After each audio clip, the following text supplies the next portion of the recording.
me and the brother C. Freeman-L was talking about doing this Great Mother lecture. C. Freeman-L said, well, I don't think it's fair to do the Great Mother lecture. I think it should be a sister that does the Great Mother lecture. But then again, I got all this doggone research on it and all, and what are we spiritually anyway but the divine feminine? See what I'm saying? But the divine feminine. So therefore, you know, it's interesting. I'm glad I waited and stuff because just talking about a bunch of goddesses and stuff like that was not enough. There's some real interesting information for liberation and power. And so therefore, I'm glad I waited and all because I tapped into some other stuff that was right before my eyes. And everything was initiation. But then again, on the other hand, this is a very advanced lecture in the aspect of that you got to get rid of all types of moralism that was brought on by patriarchal society and what's good and what's bad. Obviously by now, you're some of the best people in the world and you still catching hell. So obviously that's some foolishness also too. This is about the battle for supremacy of power. And in so many words, the woman Wendy O'Flaherty tapped into some information that I also realized, and she realized it at the University of Chicago when she said, hey, wait a minute, I just studied this Sanskrit text, and these gods that we worship don't really like us. And we'll go deeper into that, and people have problems with that and all, but it's just a certain amount of information that you need to know, and she pretty much realized that by studying the Sanskrit text for the last 30-something years. A lot of this type of stuff ended up in India. It comes from pre-dynastic Hemmitt, and it ended up in India. So we're talking about there was a pre-dynastic time when the woman ruled supreme, and she had a certain practice and a certain mystical system that was suppressed by the later on male dynasties. And although we know that ancient Kemet still has one of the greatest battles between gods and goddesses, what we didn't realize was that the pre-dynastic Kemet, this thing was ruled totally by a woman. And there was a lot of power going on with this thing. So we want to get into some of that deep aspects of this divine feminine, try to understand what this stuff is, but it's not just talking about a historical thing, it's just talking about a way of action and some shit that you can do. You see what I'm saying? Believe me. So we want to do that. So I guess we can pour the libation and get this thing rolling. So y'all know the drill. Okay. Sophia, I am Zarabanda, I say El Christian Negro. Mama Shala, El Christian Ray. I say Oshun, I say Lilith, I say Amin Ra, Sekhmaat, I say Heru, I say Eva, I say Oba, I say Samuel, I say Melchizedek, I say Ptah, I say Apollo, I say Ziba, I say Anunnaki, I say Tela, I say Da, I say Yaseh, I say Frigga, I say Zaka, I say Brahma, I say Demobaloito, I say Ogun, I say Mars, I say Valda, I say Umitutu, I say Mojo Itutu, I say Mojo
together so I would be on the safe side. I brought a whole bunch of books, so therefore I wouldn't be short-handed here. Wouldn't be short-handed. What I did a couple of years ago, I had a lot of tapes that were scattered all over the country. Different things that I had, because I got over 200, maybe more. So we scrounged up about a couple of hundred of these tapes that's all over the country and put them together in the main library. And the main library is called Ark of Sirius, headed by Sister Delva Morris, as you remember from Sirius books. And anyway, we put this main library together, and I mean, it's a vast amount of my tapes that I suppose I've been doing for the last 4, 5, 6 years. And so, like I said, I started speaking the day after the LA riots in 1982. And so over the past 8 years and all, I literally have just tons of these things. And so I guess we got about 150 that we got now. I guess there's another 40 more coming that I can think of. So Sister Deborah has the handout. It's called the Ark of Sirius. And so I guess, well, did you stay on? Did you stay on? Yeah. Well, you can start passing them out or whatever you can do. You can, you know, or whatever and all. But just a vast library just to show this type of work. Now, this particular tape here, as always, Brother Dean, he'll have this tape within the next when will this tape be out? In about 1 week. About a week or so. Yeah. About a week. About a week or so. So therefore, if you want to get this particular tape, remember what you do is you take this tape and you take the flyer that you have, and his name is on his number's on the bottom of the flyer, also too, as usual. So it's interesting here because a lot of things have happened and all now, and this is some funny stuff here because I've heard this on 2 or 3 occasions and all. I basically went unnoticed from the government and everybody. Well, they had my tape since '94, but basically nobody ever really bothered me and all. But I just noticed a trend in the last. Well, actually, starting at the beginning of the year, I noticed this trend. You know what went down with the whole conference thing, but it really didn't go down. You know, I think there were some things in the working, and we also have Conscious Roster on tape admitting that they tried to sabotage the actual conference. But certain things didn't go down. But I'm noticing some trends here. I think it's called Operation Dirty Tricks. Well, somebody put out a rumor, say, well, Khaled threatened Bobby in Detroit. I'm like, hell, I wasn't in no Detroit with Khaled. Then by the time it gets back to Khaled, it'll be, well, Bobby said you threatened him in Detroit. See, this is how the dirty tricks go. So I talked to him about this and all, and I said, this is how this thing is actually going down. This is Operation Dirty Tricks. This new thing is well, Bobby Hemmitt is a government agent, and what he's doing the metaphysics to keep the people away from revolution. I'm like, come on now, hell, it don't take but one day to get you a damn gun and go downtown and start shooting white people if you want the revolutionary shit to jump off. So that ain't my fault, because you ain't launched your shit yet. You know what I'm saying? I'm doing what I got to do. It's spiritual, but it don't take that much to go downtown, go to Marta, and start shooting up some people and all. You know what I'm saying? So I'm just saying, so I want to know how the hell am I stopping the revolution? You see what I'm saying? And all things are relevant. I don't believe in giving up my guns. You know how Janet Jackson come and do this concert and you give up your guns? I'm like this. I mean, if you won't get the crack off your behind, you better have some heat in your house. You know what I'm saying? So I'm not that kind of a fool, but I'm just saying, it's just some things, and I'm looking at this stuff and I'm saying, this is greater. I was up in Chicago 2 weeks ago, and his brother was like, yeah, it's just a whole lot of stuff that's going around. I'm going to tell you what it is. It's the same thing happened with the Afrocentric community a couple of years ago with Dr. Ben Maulana Karenga, and had this little fight that went on, you know. And it always seems to happen that way. The same thing with Du Bois, and, you know, this was a trend that goes over and over and over again, you know. The same thing with, you know, Marcus Garvey, and you see this trend. So it just caught up with the stuff. But it's interesting here because, and I think it's kind of, well, one thing I think is bothering this whole situation is that, as you know, that the whole Afrocentric community is kind of dried up, and you don't really have that many lectures anymore. And basically, the only people that's left are the people that's kind of advanced.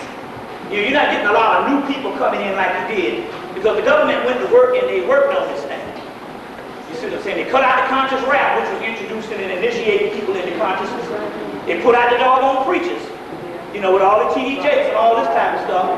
And, you know, and they knew that the trend was going to die out in the whole Afrocentric community. Now, I'm even seeing the bite on my end. Well, there's only a few people left as far as, I think the Afrocentric is going into other things, either the metaphysics or the practitioners, you know, with the Yoruba, the Vodun, and people are doing this type of stuff here, so it's going to another level. And basically, so the only few people out here is left are like me and Field and a few other people. You know what I'm saying? But then again, the metaphysical thing has only been a few people and stuff, you know, basically. So I think that platform, what we call the Afrocentric platform, you see, is kind of died down. I think the government is looking at this thing and saying, well, if this has died down, then this is the only game in town, which is this whole esoteric thing. You see what I'm saying? This whole esoteric thing. And I don't know what the deal is, because actually me, I mean, if you look, I got so many tapes and stuff that I basically actually completed majority of the actual research. It's like Brother Dawud would say, how many times can you tell them off when it's over? You know. But then again, so that's why it's going down. It's going down to the last 3 months. So what I did was I went through all this mass volumes of this esoteric information, and I went into the dark side. And I did that, you know, all of 98. And then after that, I went into death. And I did that whole death gate thing. Well, hell, after you die, that's it. You see, so this year, if you notice, it's been more practitioner on the magical side, which I've always done, but I focused on that type of thing, and it's got some real good. And actually, believe it or not, we got some, since the last time I talked to you, we have some real good results. And we're going to go into that also, too. So there's certain things. Let me get into this type of thing. To show you how the government is moving. This whole flag thing that went down, you know, the other month, you know, starting at the beginning of the year. It was a whole conspiracy, and the conspiracy was based on,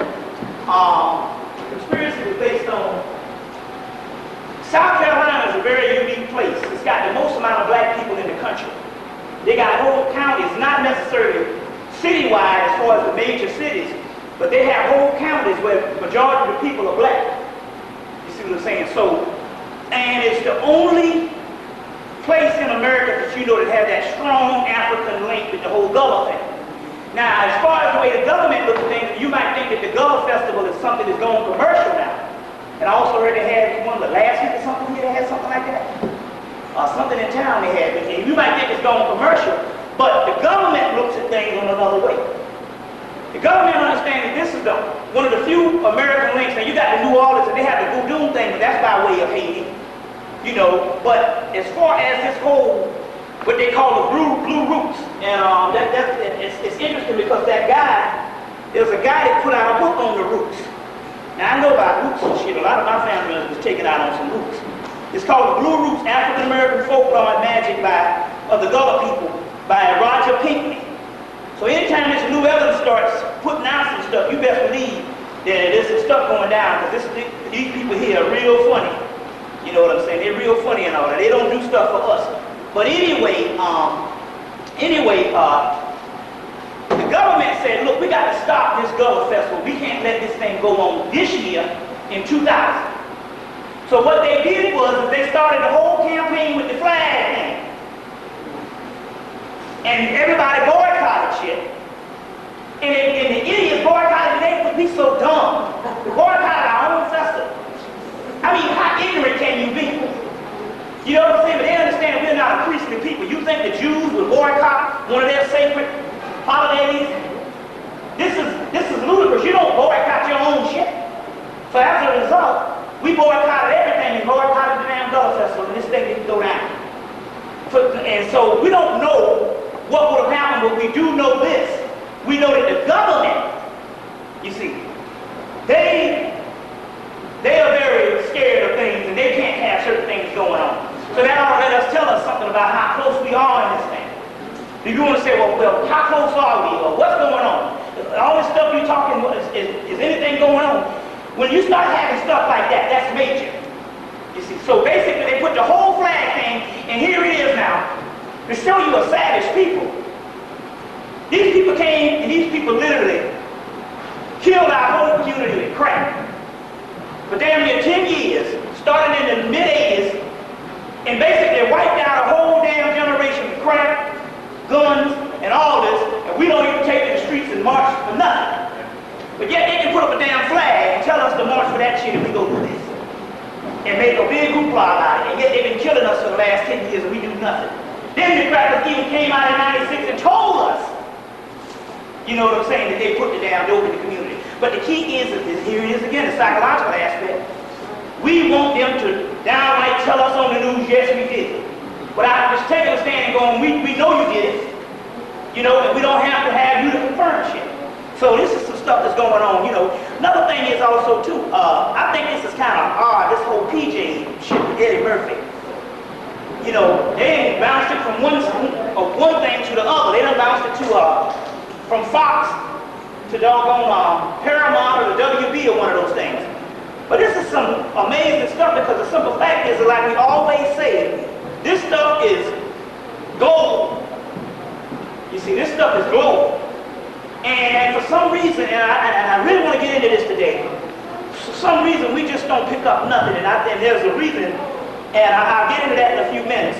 A few things also too. I believe that they're giving blacks diabetes. Now this thing is off the damn hook. Now I remember hell, when I was young, a person that had diabetes had to be born with it. Then they switched that shit. If you get overweight, you got diabetes. Now I'm saying that people who go to this doggone hospital, they give you the diabetes, and anybody already know that the insulin shuts down the pancreas anyway. So I'm saying it's too many people. I mean, damn near everybody fall off a doggone truck. Anybody break a toenail, they got diabetes. This is amazing, and I'm telling you, this has got something that's more than us coming down. You know what I'm saying? Because you don't see as many white people. Although they have an epidemic, I'm trying to tell you, there's some weird stuff going on. You see, some weird stuff, and basically, it's got something to do with everybody who goes to the hospital. You know what I'm saying? That's the key. You know, everybody got this thing. This thing is off the doggone hook. You know what I'm saying? Off the hook. And we'll go into some other things in a few minutes. Let me give you this. You know, the black church has got this campaign that they are getting ready to, they got a campaign about AIDS. They're getting ready to give people, shoot people up with this AIDS thing, or either kill you off and call it AIDS. You know, call it what you want. But I'm on one bus. Now, cause you know they had Jesse Jackson and all them get up and take the AIDS test. So now the black church now is saying that, you know, that AIDS is rampant with the black male. Now in '96 they said that the #1 person with AIDS was the black female. You see, so now they, you know, they got Jesse and they got all these on-the-town leaders standing up and telling people, you know, take the AIDS test. Now you know damn well if you take the AIDS test, it's coming back doggone positive. Because they, you know, and then they just go and just kill you with the whole AZT thing. The point I'm trying to make here is they got the black church in on it now. Now I'm on Marta bus. I'm on the bus and I'm looking up, and there's a cartoon like comic strip, and it's got a black man and this white guy sitting on a bench, and they got this black woman, this grandmother. She's in the garden, and they're like in the backyard looking at her gardening while she's gardening, and it says grandmother. Now she's finding new gardening tips on the internet. Now all of a sudden, now this grandmother is fucking surfing the World Wide Web. Oh yeah, right. You see what I'm saying? And so they say, so what are you planning now? She says, I ordered some special herbs that will boost the immune system. And then it says, for HIV. Grandmama, this recipe is a bunch of nonsense. There can be no serious, there can be serious interactions with mixing herbs with HIV medicine. You see what I'm saying? You can't believe everything you read on the internet. Now everybody knows the only way you boost your immune system is through vegetables and herbs. And here it is, they're saying this is a bunch of nonsense. But then they also said with HIV medicine, saying no, number one, you got to have the HIV medicine. You see, then it says, stop and report HIV and AIDS helpline fraud. So here it is, they are getting the people already, their mindset, you know what I'm saying, to receive this stuff. When they do the AZT, they don't want it, nobody coming up and saying, hey, listen, you can boost the immune system or whatever type thing. Even if they did give you this foolishness, you can get off of it. You see, so so this is major. They got this on Marta bus, and they're telling the people that you cannot boost the immune system with herbs. This is some major shit here. You know, so you can see that they're getting ready to give this up, and so for the mere fact that they got it on Marta, you know that's for us. And so the whole black church is getting into this thing. And this is some key stuff that's actually going on. So, it's interesting. I didn't spit this wrong. And what it is I bought a whole bottle for the ancestors, but I think I left one down the corner to spit.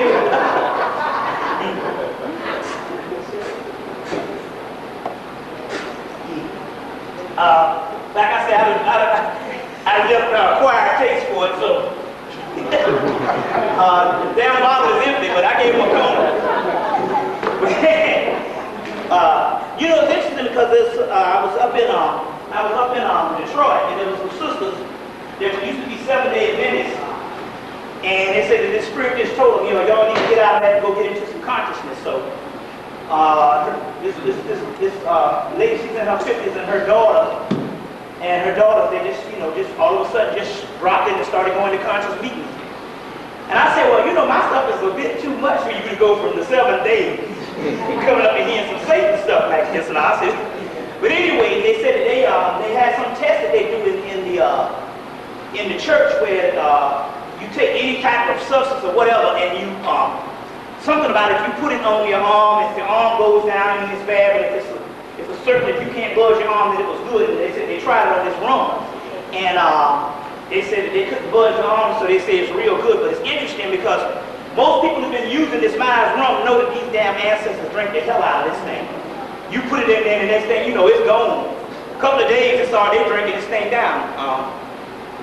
Whereas Sister Delva had some Bacardi up in there for what, about a year? a couple of months and stuff, and nothing happened. They don't even touch it. So, so they do like it, and so it's interesting. It was interesting because the Spirit came to me the other night, and they made me remember something that happened to me in high school. I had a friend, two twins. I think we was in the first grade together all the way through 12. One was named Richard and one was named Robert. And they were called the Nichols. It was Richard Nichols and Robert Nichols. They said you ain't got but two blue-black families in Mullen, South Carolina, the McNeils, the McKnights, and the Nichols. But anyway, these brothers were black. But I think we were in the first grade together, and I remember this, and the Spirit just came, and just to let you know something, based on a psychopathic, racist white people, that Bobby E. Wright got killed because of. This is interesting because he came to me in the 12th grade, and it was like September. He said, hey man, I've been in the class about a week, and he said, I don't think I'm going to graduate. And I said, why? He said, well, the class was some type of English class or something. And whatever it was the main class that he needed to graduate. You could not graduate without taking this class.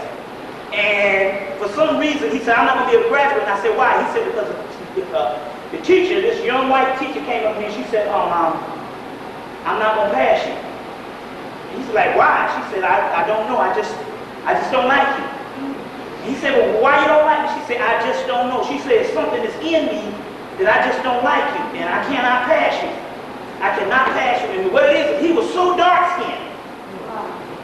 I mean, he was so dark-skinned, and there was something in her. She said, I cannot pass you. And the brother didn't graduate because of this shit. You know. And it's something that I hadn't remembered in years, and then it just came back. And so this is proving this thing about this psychopathic racist whites. You see? And the woman was honest enough, and I said, well, you know, it's interesting that maybe this happened because, and you can tell this years ago, because the same thing happened with Darryl Dawkins. Remember Darryl Dawkins used to play for Philadelphia 76ers? And they used to throw bananas and animal crackers out on the floor when he was in high school. And it was interesting because he was one of the few people in 75, he and Moses Malone went from high school. He was one of the first people to go from high school into the pros. And Moses Malone flourished. Ended up replacing Darryl Dawkins and winning the championship. But Darryl Dawkins, by not going to college and learning some fundamental things and all, he was always filing out, always wild. And what it was is the coach Gene Shue at that particular time was supposed to take this 19-year-old or 18-year-old and work with him. But what happened was he was so dark-skinned until Gene Shue just set him on the bench and then would tell him to go out and play. And basically, he needed some type of guidance or some type of fundamental aspect to his game that could make him grow. And Gene Shue, he was so black until the coach wouldn't even talk to him. He would just send him out to play or whatever and set him on the bench and all. You see what I'm saying? And so as a result, it kind of ruined his career because he needed some type of, formal training. You see, it's the same thing based on this whole dark skin thing. But that triggered, because I know the whole thing with Richard. That whole thing with Richard triggered. You see what I'm saying? And the sister was like, I cannot pass you. You're not going to graduate. This is some crazy stuff. And so, Bobby E. Wright talked about this stuff in 1975. And they killed the brother when he wrote his paper, Psychopathic Racist White People. Now they're getting ready to raise Napoleon up as a messianic figure on November the 8th.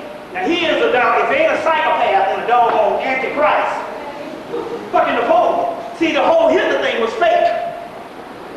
Hitler didn't start World War II. Hitler was a icon that the Thule Society and the Guerrilla Society put out there as a scapegoat. They just had an icon that they wanted to do because they was going to do a whole lot of crazy stuff and they needed to blame it on one person. So they gave you Hitler. Hitler didn't kill all them people. You see what I'm saying? This was a whole cult phenomenon that is that in actuality leads to what I'm going to get into in a few minutes because and I'll tell you what I'm going to get into in a few minutes. But Hitler literally was fake. Number one, he was a Jew, part Jew, and number two, it was the Jews who was in on the whole Holocaust thing because they needed to take a people and fade these people into the scriptures because those scriptures ended up being us. The book of Psalms is the one that it was dealing with. They talk about these suffering people. And at this particular time, the people who had suffered was the Africans in the diaspora and on the continent.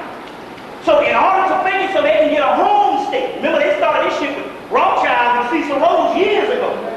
They had to kill off a few of these, and it was only 600,000. And that's even in the Great Hoax, the book, The Great Hoax of the 20th Century. And even most Jewish rabbis tell you, we put the other number as symbolic for our suffering.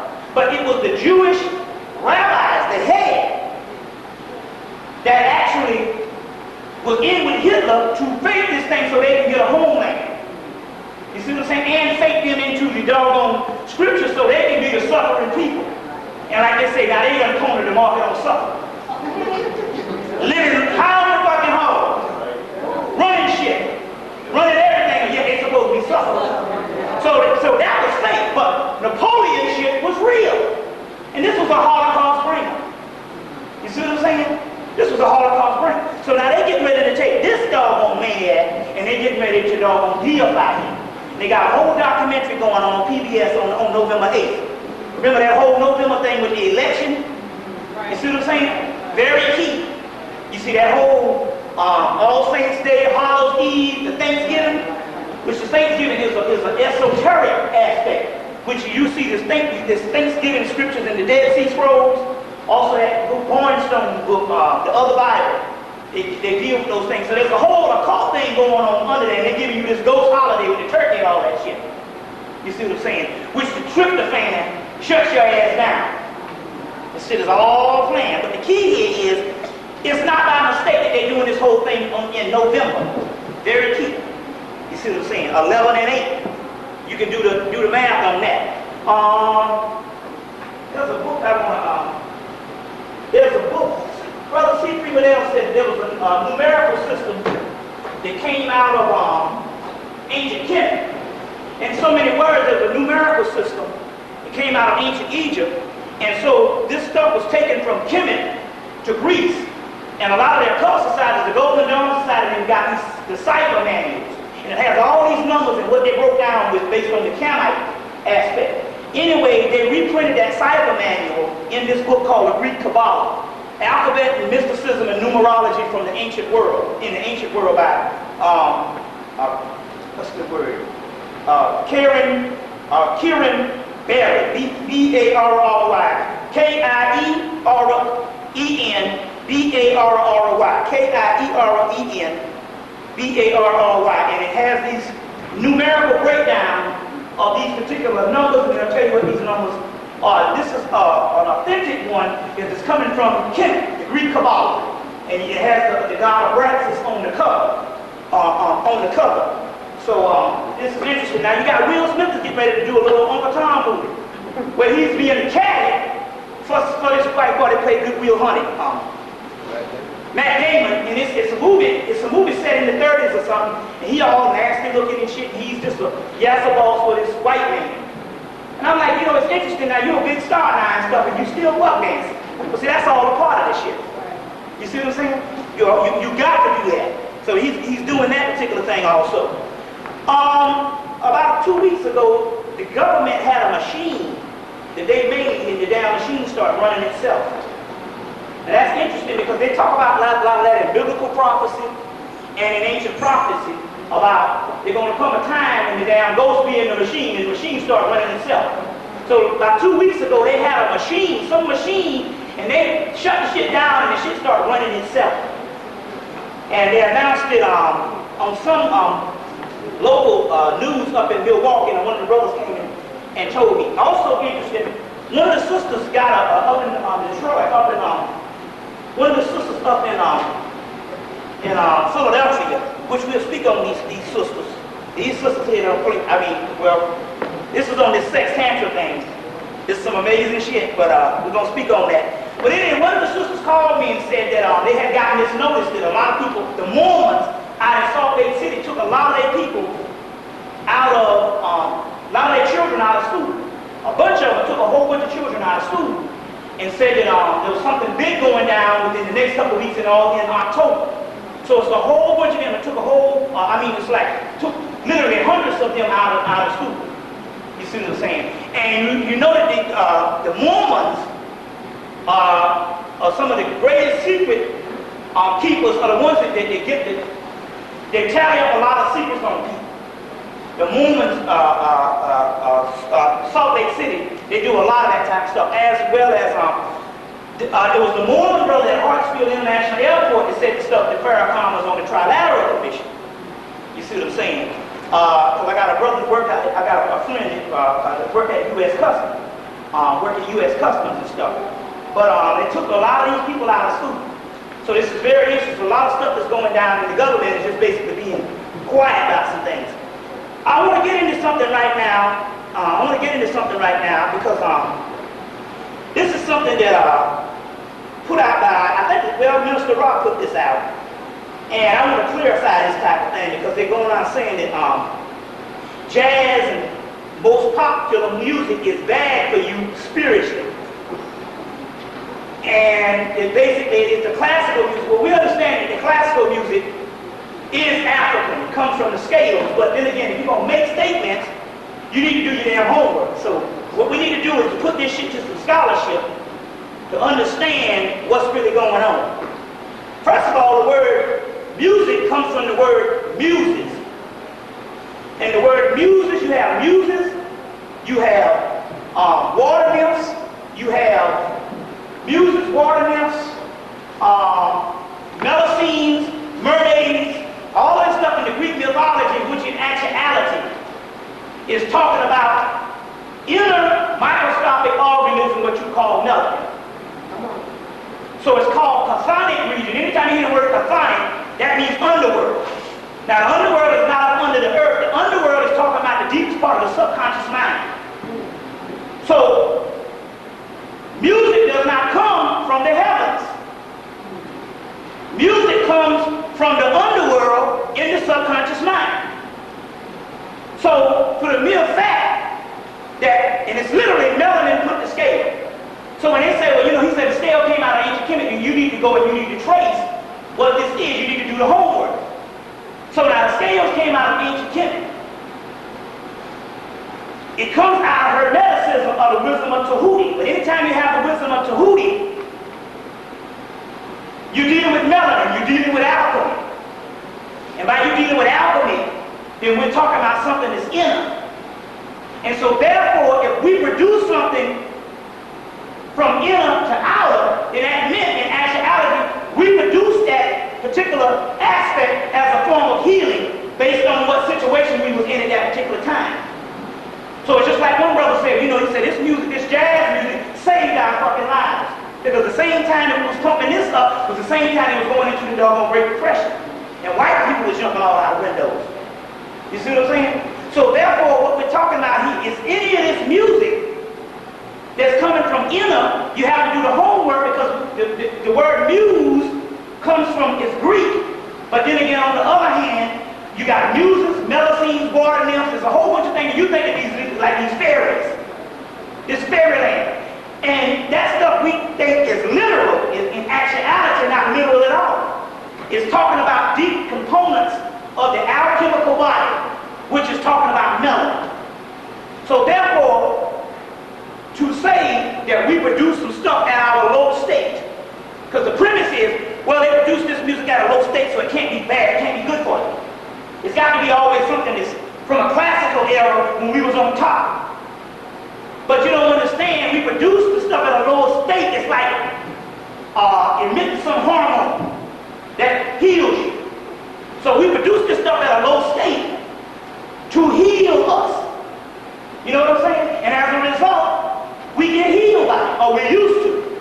Until this shit here now hurt your head and all this kind of stuff, because the black boy done got up in there. But we talking about here, this music, all of it. Now I listen to funk, and I know funk is a form of chaos melody. Yes, that's right. You see what I'm saying? I know this. The Spirit tells me, and I heal myself with this shit.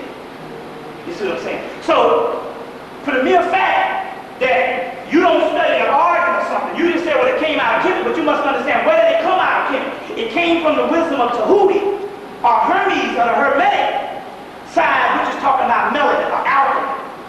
So therefore, this whole thing about, well, and also we know that the whole jazz comes from the whole voodoo thing. From the whole New Orleans and the voodoo energy. But what is the voodoo energy but shadow matter? Every time you hear the word shadow, that means melanin. So what is the voodoo, even in your boy, the Voodoo Quantum Leap by Reginald Crosby, MD, is shadow matter. And shadow matter is nothing but carbon, melanin. You see, anytime you hear the word shadow, the whole Jung thing, they deal with that shadow thing. So the key here is, when you deal with the scholarship, and just don't make statements, because that's the way we think. Because the person, number one, they say, well, some people, they be drunk, and they be, hell, that's the time you tap into the subconscious mind, when you drunk. I've seen people that were so docile and stuff, wouldn't do nothing. It was almost abusive. They were so docile. Got drunk and said what was on their mind. You see? So this is some time when you really tapping in. You see what I mean? Because now we understand that even the Hemmites or the ancients used to use the alcohol to get to certain levels. It's just like anything else. When you use the alcohol or something on a daily basis, then it becomes, you see what I'm saying? The whole therapeutic aspect or the esoteric aspect is lost because it becomes a drug. And that's even the word melanin in Persia means drug. in the Zoroastrianism. It means drug. You see, so we're dealing with some stuff that's so advanced, and we're dealing with some stuff that in actuality, the dog white boy knows what this shit is. You know what I'm saying? So to say that Coltrane is not therapeutic, but damn Beethoven is crazy. As a matter of fact, I would say that the jazz is highly fucking classical. Because it came from deep within the subconscious mind. When you create something on a level where you are not challenged, it doesn't necessarily have to be as strong, because it is the stuff when you're challenged that is needed a more potent energy. So I say that the jazz is higher than the classical that we produced in Kemet. You see what I'm saying? Because number one, it's coming from a synthesized people. And we say synthesized people, we know that we have all these different African tribes, but we know that what represents us in our vein is we have Igbo, Hausa, Yoruba, Dogon, Kamite. All this shit is in our veins, and that is what is the alchemical mixing, which makes us the most unique people. The people in the diaspora. Because we have all this in our veins. Because they just took us and mixed us all together. You see? And when you mix something together, you get a more powerful strain of this shit. You see? This is when you're dealing with some stuff on another level. And this is why the government had to go after us. We're going to get into in a few minutes. In a few minutes. So, when we're talking about even the blues, anything, even the gospel at one point. You see what I'm saying? We're talking about people that is creating a synthesized science for healing that manifested all over the world. Everybody knows this shit. So this whole concept is because you at a low state. Now you know damn well a nigga at a low state can do some shit. You know what I'm saying? Just even in comedy. Go to them niggas around that damn liquor store and see the shit they say. It be some stuff so funny that damn it be genius. You know, wait, I can say I wouldn't have thought about that in a million years. You know what I'm saying? I wouldn't have thought about that in a million years. So we're talking about at a low state, that's when you really create. That's called creative physics. Creative physics is what they call it in Mark Balfour's book on the Siren and the Sea, which is a book which is key, which is going to prove some stuff, but I'm getting ready to get into in a few minutes. Now, Bobby E. Wright says something that is very key, because now we got all these what we call domestic Negroes, domesticated Negroes, domestic Negroes. So there's a border between the domestic Negroes and the savage Negroes. The savage Negroes are people that's not bound by domestication, and every now and then you all wake up. So they call you the savages, and other ones are the domestic Negroes, which is 98% of the people. Now we say now that Uncle Tom is a race. That's a racial identity. Uncle Tom used to be a few little people. There was a persona non grata. And nobody wanted to be Uncle Tom. Now, nobody wanted to be them conscious people. Well, you into that black shit. So Uncle Tom is a racial identity. Toms and Thomasenas. You see? So these domestic Negroes, you see what I'm saying, talk about the democracy. And Bobby E. Wright said something.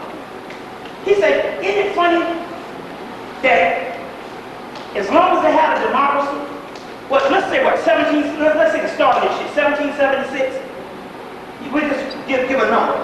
From 1776 to 1865, you had heavy slavery. Or it might be 1867 or 9 if you do that shit in Texas.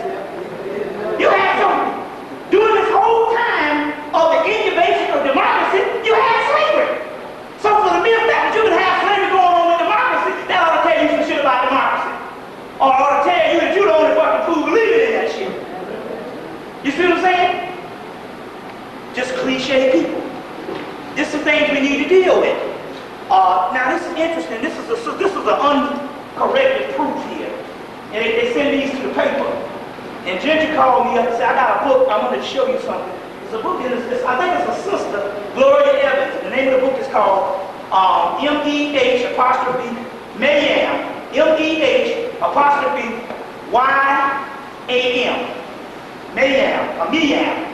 And it says an extraterrestrial melanin drinking vampires from Liam erased, made their way to Earth. And in so many words, they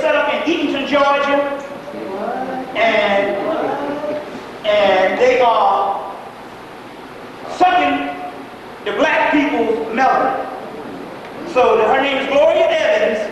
This is the uncorrected proof, so this means that the book is out. When they send them to the paper, basically it's on the market. T-Bold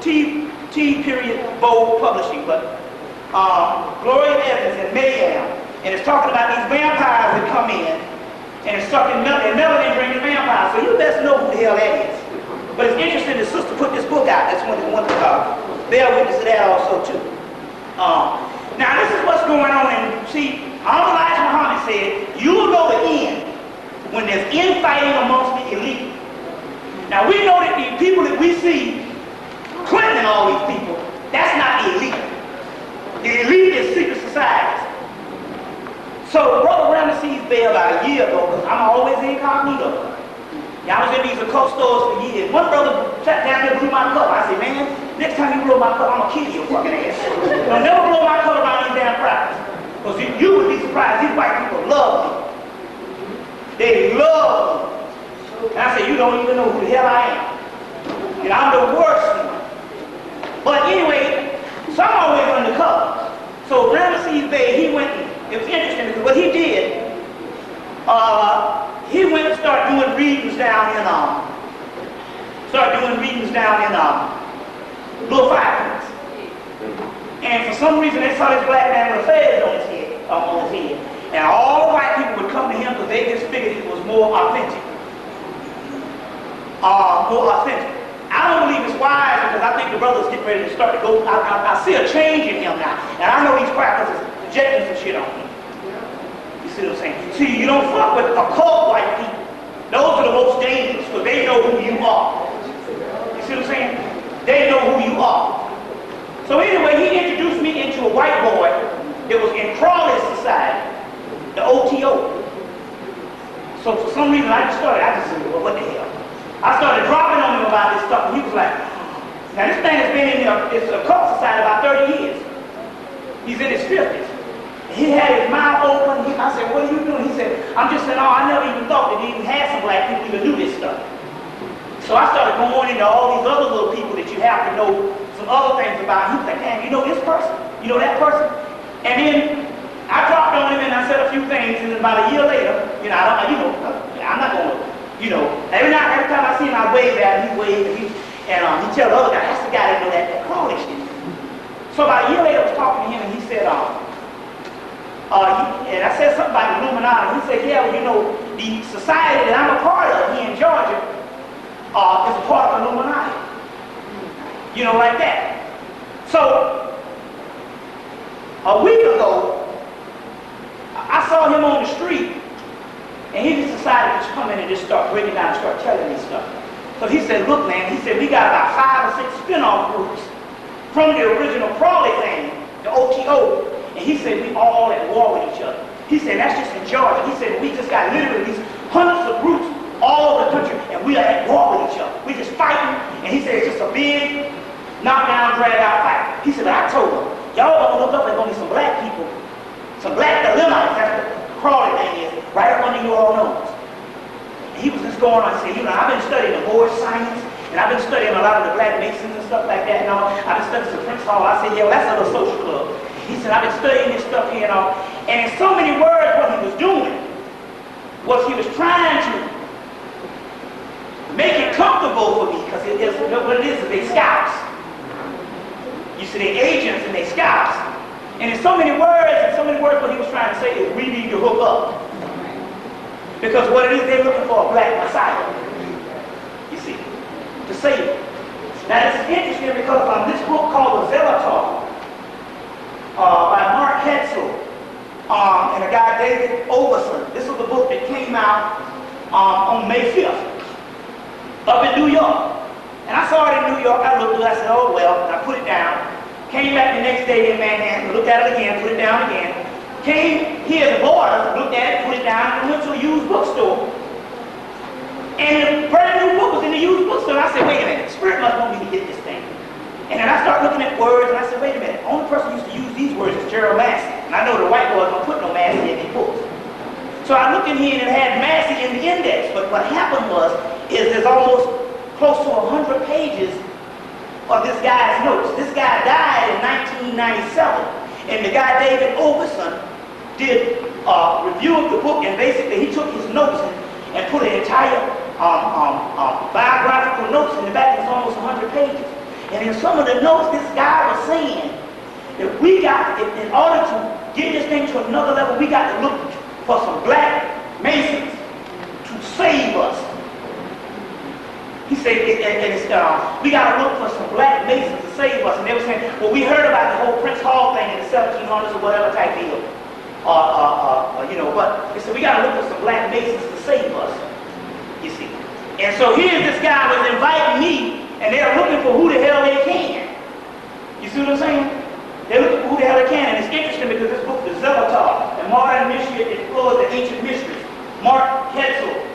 But it's in this particular book, which this guy's last dying words was, look, you all want to get saved, y'all better get some black people. Now that's interesting because look at this. Y'all all right? Yes. Here's an internet piece, and a lot of people are having problems finding it, but here's an internet piece with white people. White people. Now look, this internet piece says, this came out in the end of July. I got it when I was up in Detroit. The African Americans, for the most part, are the heirs to the earth. This is all white people. See? This is all white. You remember Steve Covey said that he was reading on this, he was studying all this stuff on Illuminati, and they said that the only people who can stop this Illuminati is the urban black man in America, or the urban black people in America. You see? Here it is, and the woman's name is Jelaliah, Jeelaila article. Let's see if I can get a better. A lot of people having a lot of problems trying to find this thing. Okay, it's they don't have the website. That's the thing. Here it is. Here's one. Hold on. Let's get this right. But this is some profound stuff if you really think about it.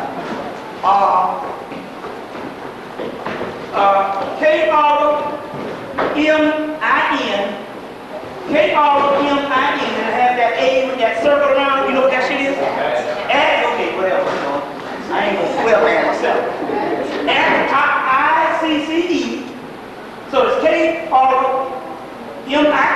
at ICCE.com. So, and the woman's name is Jeelaila.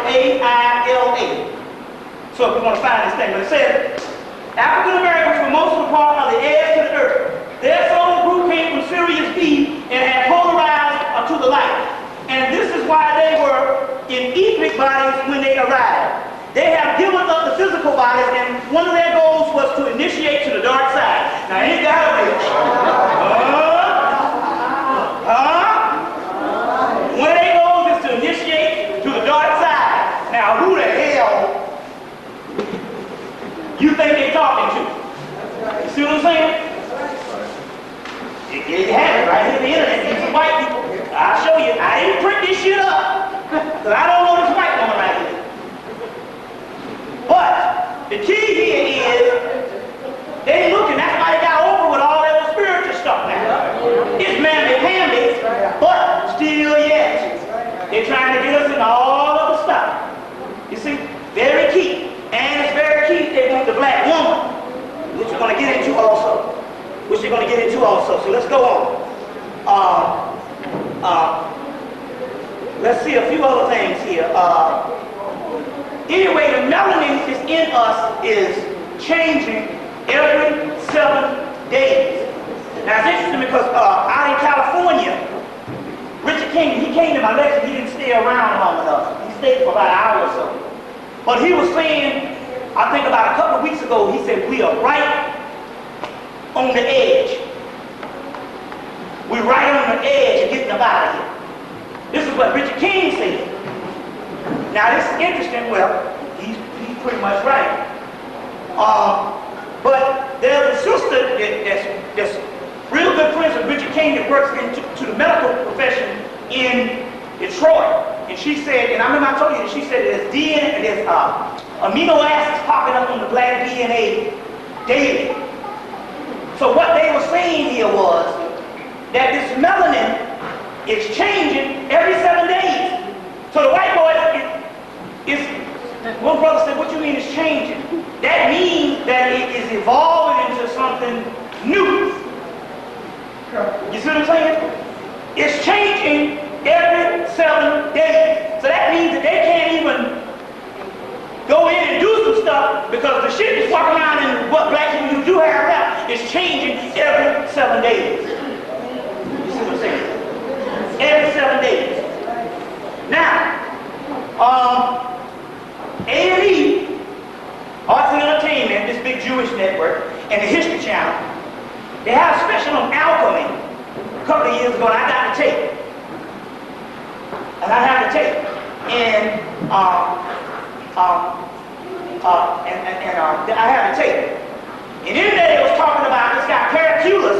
Now Paracelsus is this alchemist, like a medieval alchemist, that said that he had created what is called a homunculus. Now homunculus is supposed to be a little small man. And it's supposed to be done by alchemy, but no one ever saw his homunculus, and they talk about how you mix in this different vaginal fluids and semen and all this kind of thing here. But it's interesting. Now we don't know if Paracelsus actually created one, but we do know that they borrowed a lot of stuff that was left behind was from the Moors. So although they said that they never really saw this thing, they said that he destroyed it once the Catholic Church and all those people start getting up, will come after him. So we don't know if he actually created one, but in actuality, we do know that they got all this information from the ancient texts that the Moors brought up. And in the book People of the Secret, what's my man's name? Walter Scott, Ernest Scott, People of the Secret. In the book it said that one of the goals of the Moors was to create a non-aberrant man. And aberrant means abnormal, unusual, unnatural. So they were up in there working with the alchemical stuff to demutinize people, or what we call dehybridize. Because a mutation in actuality is a natural occurrence. They are hybrids. So different. We are mutating. That's what the melanin is doing. It's mutating into a new species. Which they're seeing these new amino acids popping up on it. You see what I'm saying? And with the woman, the black geneticist said in a conference, in a genetic conference in 1998, that they got fields of this stuff on the blacks, probably studying the black DNA, so they don't even know where to study. They don't even know how to even map the shit. They call all that junk DNA. They did all that in the movie X-Files. They talk about the junk DNA. The junk DNA. So anyway, this hermetic stuff of this particular Moors was literally trying to dehybridize their behinds. And so some of the science came out on the homunculus. Now I saw the actual the part of the homunculus on A&E's special on alchemy, but on the other hand, the only person that wrote on this particular homunculus, before that was Aleister Crowley in his book Moonshine. He talked about the homunculus in a novel. So since then, they're getting so old now, they didn't even come out with a whole thing on the homunculus in this new book by Donald Tyson called Sexual Alchemy. Sexual Alchemy. We'll get into some of the aspects of this particular part. But it talks about the homunculus in this particular book. But this book here has a lot of other stuff too, and this is one that I recommended. Also, because this whole thing is on this whole tantric thing, and the whole polyandry of the black woman, which is also talking about that y'all need to be getting y'all some multiple partners. Serious business, but we'll get into that now. The homunculus is literally a little man. Is one of the primary, though seldom discussed, works of Western alchemy. Most material of the Mount Alchemy believes that this is an actual child that can be engineered and reared within an alchemical vessel, served as its womb. The child was reported to be perfectly formed in all respects, similar to an ordinary human infant, but more fragile at health. Well, you know, that's the white boy. The point I'm trying to make is they're coming out with this particular information that they had since the Moors, which is some of the same information that was left behind with the Rosicrucians that A.E. Wells wrote The Island of Dr. Moreau from, and we talk about Rudolf Steiner put out the book Atlantis in Memoriam, which talked about they creating a new race of men. You see what I'm saying? And the Corpus Hermeticus, which is these Hermetic texts, was taken up into Europe, and in the Corpus Hermeticus, which is Walter Scott's book, it says the Egyptians say our biggest problem is we learn how to create another man. That's in black and white. That's in black and white. So it's interesting because that they would come out with this stuff here on the eve of this ass whip. But it's interesting because the A&E channel, they've been doing something, they've been doing this since 1998. For some reason, most people say, well, these people were pagans, the Egyptians. Why the hell is the Christians saying amen or amen at the end of the prayers? So now the A&E people, because you know the Christians do it, the Jews do it, the Muslims do it, then everything say amen. Amen who? Amen who? Amen what? So it's interesting here because the A&E all of a sudden about 2 or 3 years ago started calling it Amun. Amun. I said, that's interesting. I said, so they're always changing up stuff. Even when they talk about Tutankhamun, they say Tutankhamun. Come on. It's Amun. It's been Amun all these years, now all of a sudden it's Amun because they don't want to link this thing and say, well, if you are saying this is pagan and evil, why you got the chief god of Egypt Kemet at the end of all your damn prayers? That's right. So they done changed it to Amun instead of Amen or Tutankhamun. You see what I'm saying? It's very key. Now, I want to get into this because I think this is very important. And like we say, it's not necessarily that you believe this, it's just that, now you know damn well I ain't scared of much of shit. You know what I'm saying? I say what I'm going to say, talk all the stuff about the devil, and ain't too much scared me. I'm really not scared of much of nothing. I don't really have no fear. You know what I'm saying? But that's something that bothers me, and to this day, it frightens me. I have to put this in my memory. I have to suppress this thing, and it comes out about once or twice a month. But I just could not get over this, and I'm not necessarily saying that I want you to believe it. But we'll give you the information, and we'll give you all the actual information in the ancient texts that talk about this particular time coming. But what I do want to do is I want to enter this into evidence one more time because I want to bring this home. And I've talked about this several times, but before I used to go, it may be the theory that this certain thing went on, but this thing just keeps coming back to me and it keeps haunting me. And I know if something keeps haunting me this way, I know that it has to be something that I need to deal with or we need to deal with because it makes so much sense. Now, and I'm going to make my case by it, but first I'm going to go into what happened. When the movie Fallen came out, we went to see the movie Fallen one evening, came back, the apartment was broken.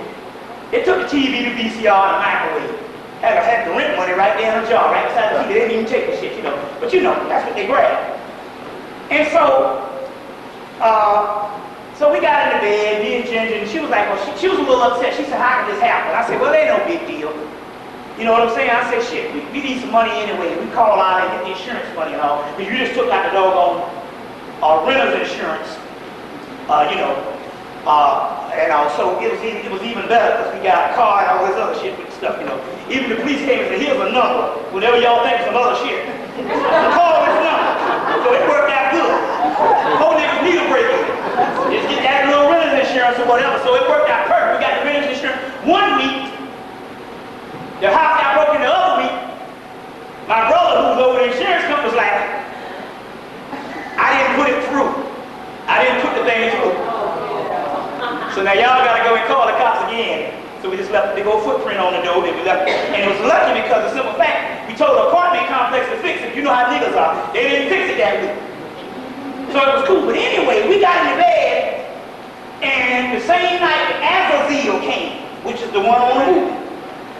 And also Azazel was also translated melanin because it also has something to do with There's a book, Azos, Star of the East, with A.E. Waite wrote a book called Azos. Also, but it's also translated Melanin. We'll get into that. But anyway, Azazel came. Now, I had already come to this synopsis and this conclusion in the summer of 97. I went down to the conference in South Carolina, and I mentioned it in the conference, and even Delbert Blair said it. Brother, that's exactly right. He said, that's exactly right what you said up there today. And I would suppress this in my memory. Now, so that was in the summer of 97. That was in October of 97 when we went to there. And even Delbert Blair even had to bear witness to it. He said, brother, that's the same thing we got or I got. So that night, which was something like, I think it was Martin Luther King Day or something, their birthday holiday or whatever. The same night when the house got broken, Azazel came and was talking to us. And he said, well, there's some bit of information that you found out about this summer. I'm going to give you some other information on it in so many words. And I said this a lot of times. What you know of as the Africans in America, or the black America of the 60s and the early 70s, don't even exist no more.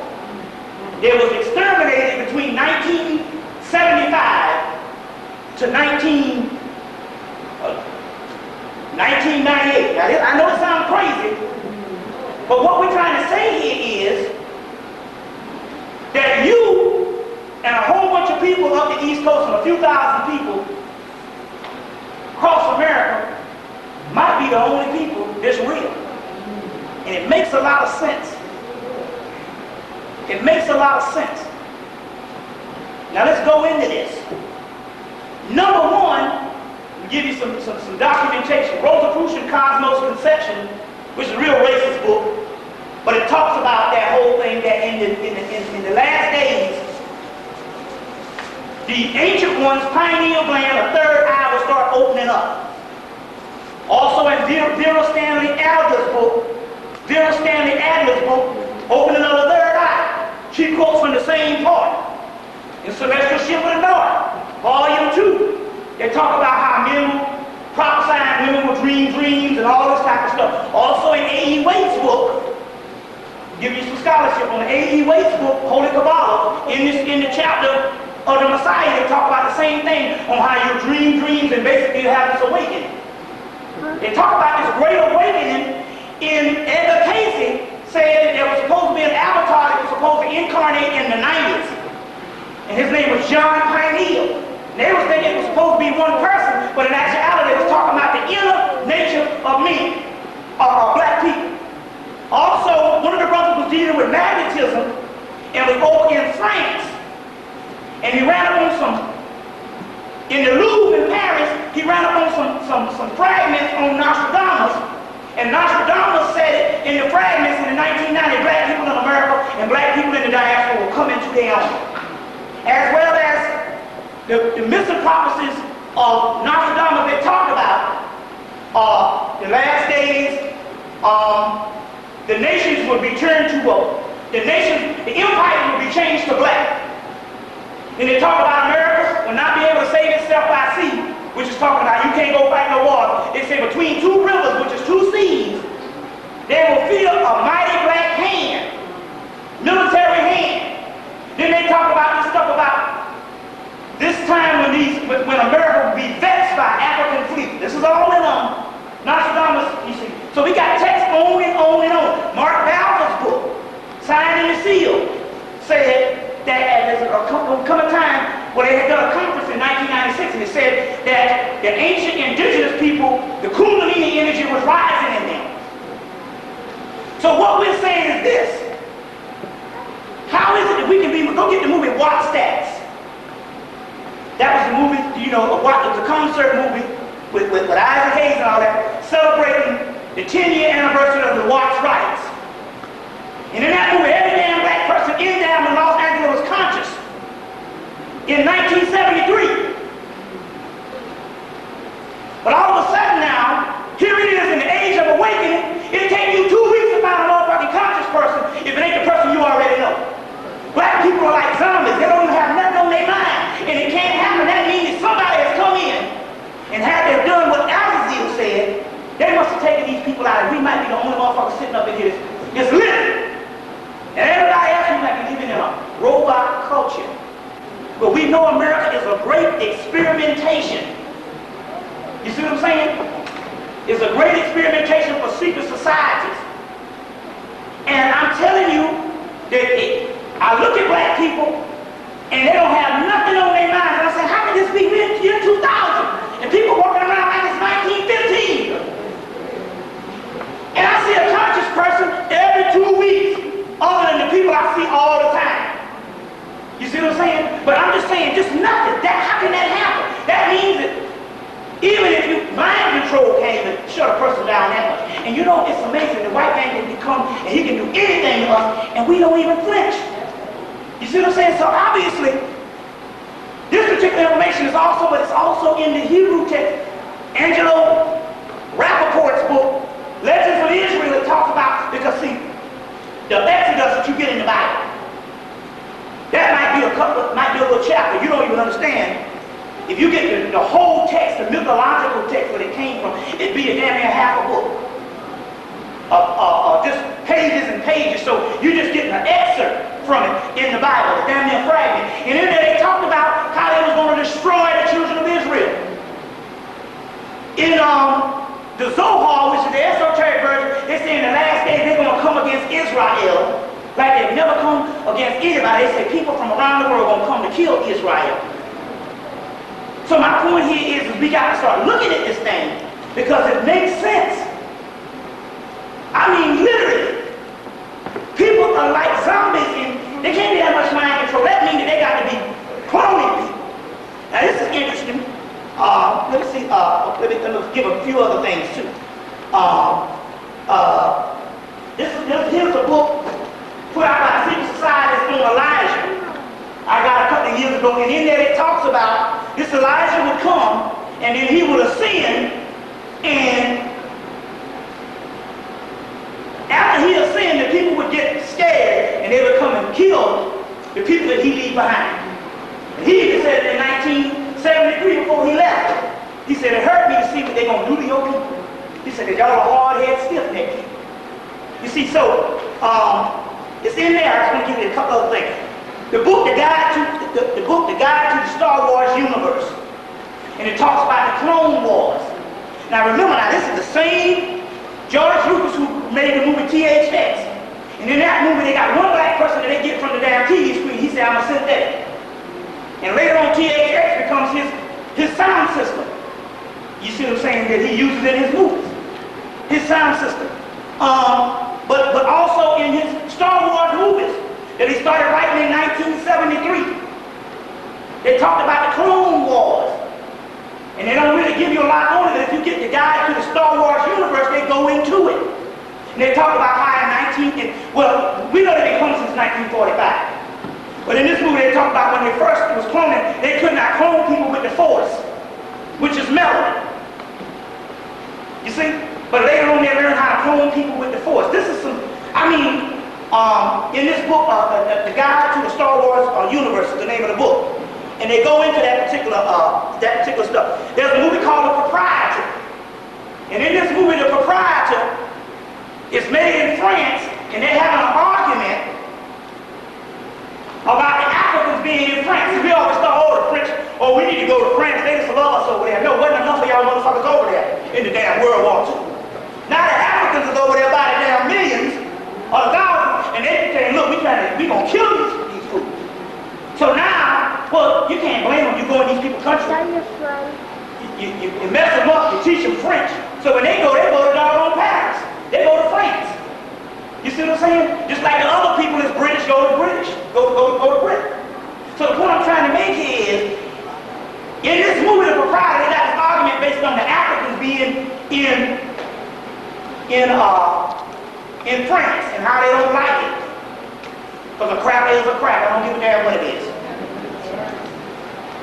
And the woman in the movie said, you all should do what they did in America. They got rid of their black people. Right in the movie. It's called The Proprietor. The movie Invasion of the Body Snatchers. 3 movies. 1956, 1978, and 1993, where it was all black people in the movie, and it was here in Atlanta. They ended up here at Hartsfield International Airport. You see what I'm saying? Let's see what else. There's a movie called Forbidden Planet. And in that movie, they was talking about the domestic, they call them owns. We don't have black. Own. They call them owns. The domestic owns, and they had the savage owns. But they were saying that the domestic owns, you know, they trusted them, but the savage owns, they was trying to, going to exterminate them. Then they say that we can't even trust the domestic owns. That's like the domestic Negroes. You know, we the domestic Negroes.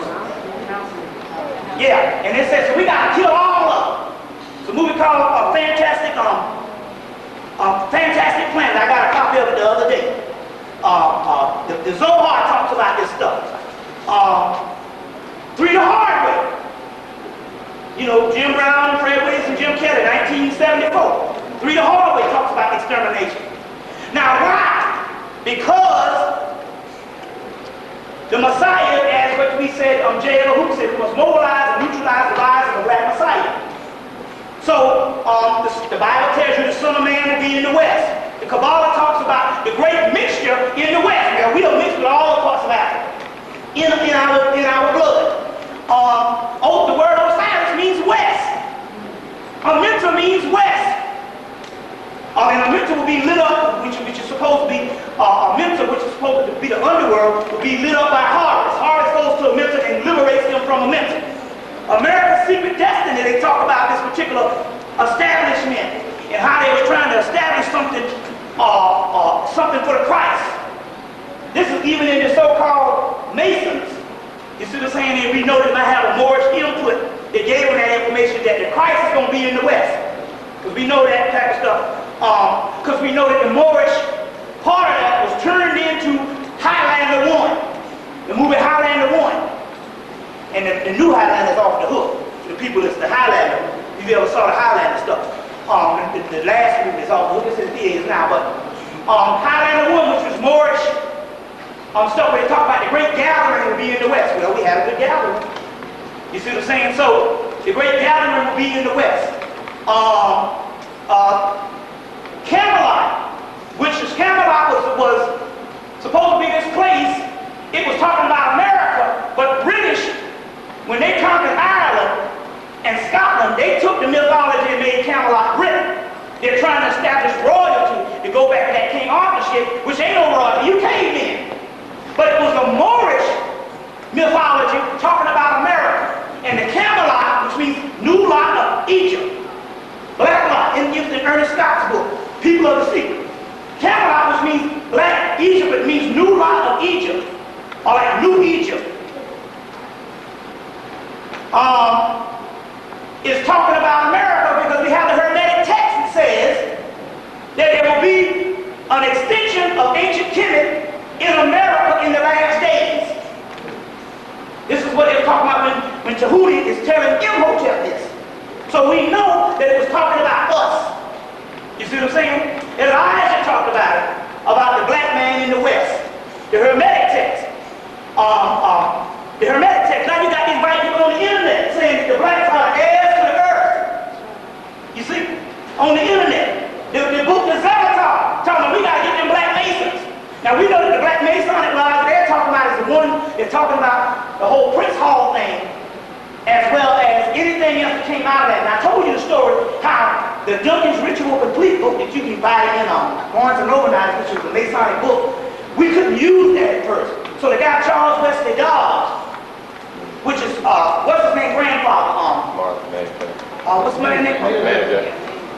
Mayor Jackson, and his granddaughter works at she's working at Wishful Filling Tree doing the readings. Yeah. Anyway, Charles Wesley Dodge went and wrote a Dodge Ritual, and after the black people, that's the one they used for years. After they abandoned it and got the Duncan, the white people picked up the Dodge shit. They using that shit because they know it's authentic. And they got Charles Wesley Dodge Street right down by Mason. And yet they got Martin Luther King shit that goes to the doggone Confederate graveyard. Starts in the Confederate graveyard. Remember I talked about that? And I told you in Indianapolis, the brother Darrell Rice said that he traced, they went and got on their Martin Luther King, and it ends up in the Confederate graveyard. as a government agent. You see? So, so we know what this particular stuff, what they're dealing with at this particular time. But like I said, they want our juice now. So now they're trying to come around. They're trying to come around. Now you also know that you'll know that we are the people that call it the suffering Messiah, which they say in the book, the Gospel of Thomas, it tells you when your eyes are open, you will be troubled. Now anybody know if you got any consciousness over the last couple of years, that's when your trouble started. Financially and all that kind of shit. That's when your shit started. The day you got into the consciousness, you started suffering. But it also said when your eyes are open, it's also prophetic. It's called suffering Messiah. So when your eyes are open, you will be troubled. But when you're troubled, rejoice because the kingdom is at hand. You see what I'm saying? But that is that particular part. Now this is interesting here too. I want to get into this stuff in here, and we're gonna as we rolling on. What time is it? 4:30. Okay, cool. We can roll now. When I was in the AU Center, we couldn't find no herb in the mid-80s. And at Benedict, in the early 80s, late 70s, we couldn't find none. Right after the Olympics, here,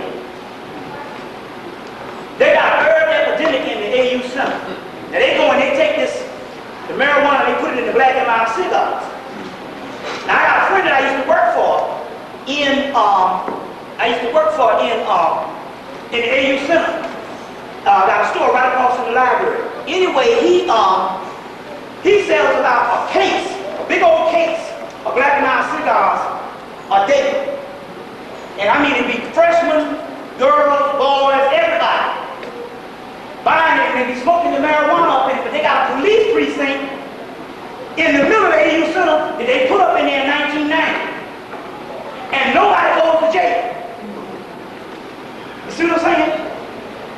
So that means in actuality that's a government installation or a government program. You see what I'm saying? Because the stuff that's over in that area ain't marijuana. Now remember, Devil Larry King was talking about the seeds, and he said they had what's called terminator seeds. They can genetically alter the seeds and said the seeds you plant one year, the next year, you go back and want to plant again, they say, no, you're going to plant beans this year. You say, I want to plant corn, but you can't do it because of the simple fact, if you do, the seed terminates after one season. So now they can genetically alter the stuff. You see what I'm saying? Based on genetic engineering and all, they can actually alter the shit that has the same properties as the crack cocaine. You see what I'm saying? They can genetically alter it down to the fucking seeds. And then all of a sudden, these people are smoking this shit by the masses. And I mean by the thousands. And yet, they got a police precinct right there and nobody messing with nobody. You see what I'm saying? That means in actuality it's a conspiracy going on. You see what I'm saying? It's a conspiracy going on. Yeah, they got white people grow some shit in their backyard, and the next thing you know, they're starting to get big time years. You see what I'm saying? But yes, you can go to the AU Center, you can get all the hair you want. It's very key how this whole thing is going down. Or how this thing is going down also too. A few other things here. Let's see here. A few other things. I want to deal with some stuff. We're going to go into this particular, this whole feminine thing in a few minutes and all. Also, I want to give you some movies that you go back and see. Go back and check out the movie Photographing Fairies again. Look at it real good. Because those particular fairies that they're talking about is also the Melanin Kingdom. See, a lot of these things you think in mythology is literal. They're talking about inner aspects of the black body. There's a movie called Flight of the Dragon. And in this particular movie, Flight of the Dragon, it's an animated piece. And it talks about how single choice: the world of magic or the world of science. So it's interesting because the European got us into the whole world of science, and we think that his shit is reality. You know what I'm saying? We thinking that his thing is reality. So it's a lot of stuff going on in that particular movie.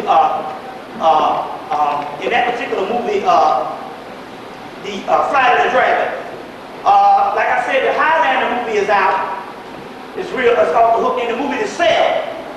And when you go see the movie The Cell, it's gonna throw you off because they put the whole Hannibal Lecter thing up in there and they're doing the whole mass murder thing at the beginning. So the movie starts when this mass murderer, they find him and he's already had this attack where he's unconscious. So Jennifer Lopez has to go up into his brain and find out where this last missing girl is. And there's a whole other dimension up in there. That's the key you need to deal with. Now also too, she gets up in there and get lost up in there. When they go back up in there, she's on a throne like the Queen of Hades. That's Persephone or Nana. So they're dealing with a whole lot of stuff spiritual up in there, if you understand mythology and stuff. And so when you go see it, they show you this whole aspect of this guy's mind. And in order to literally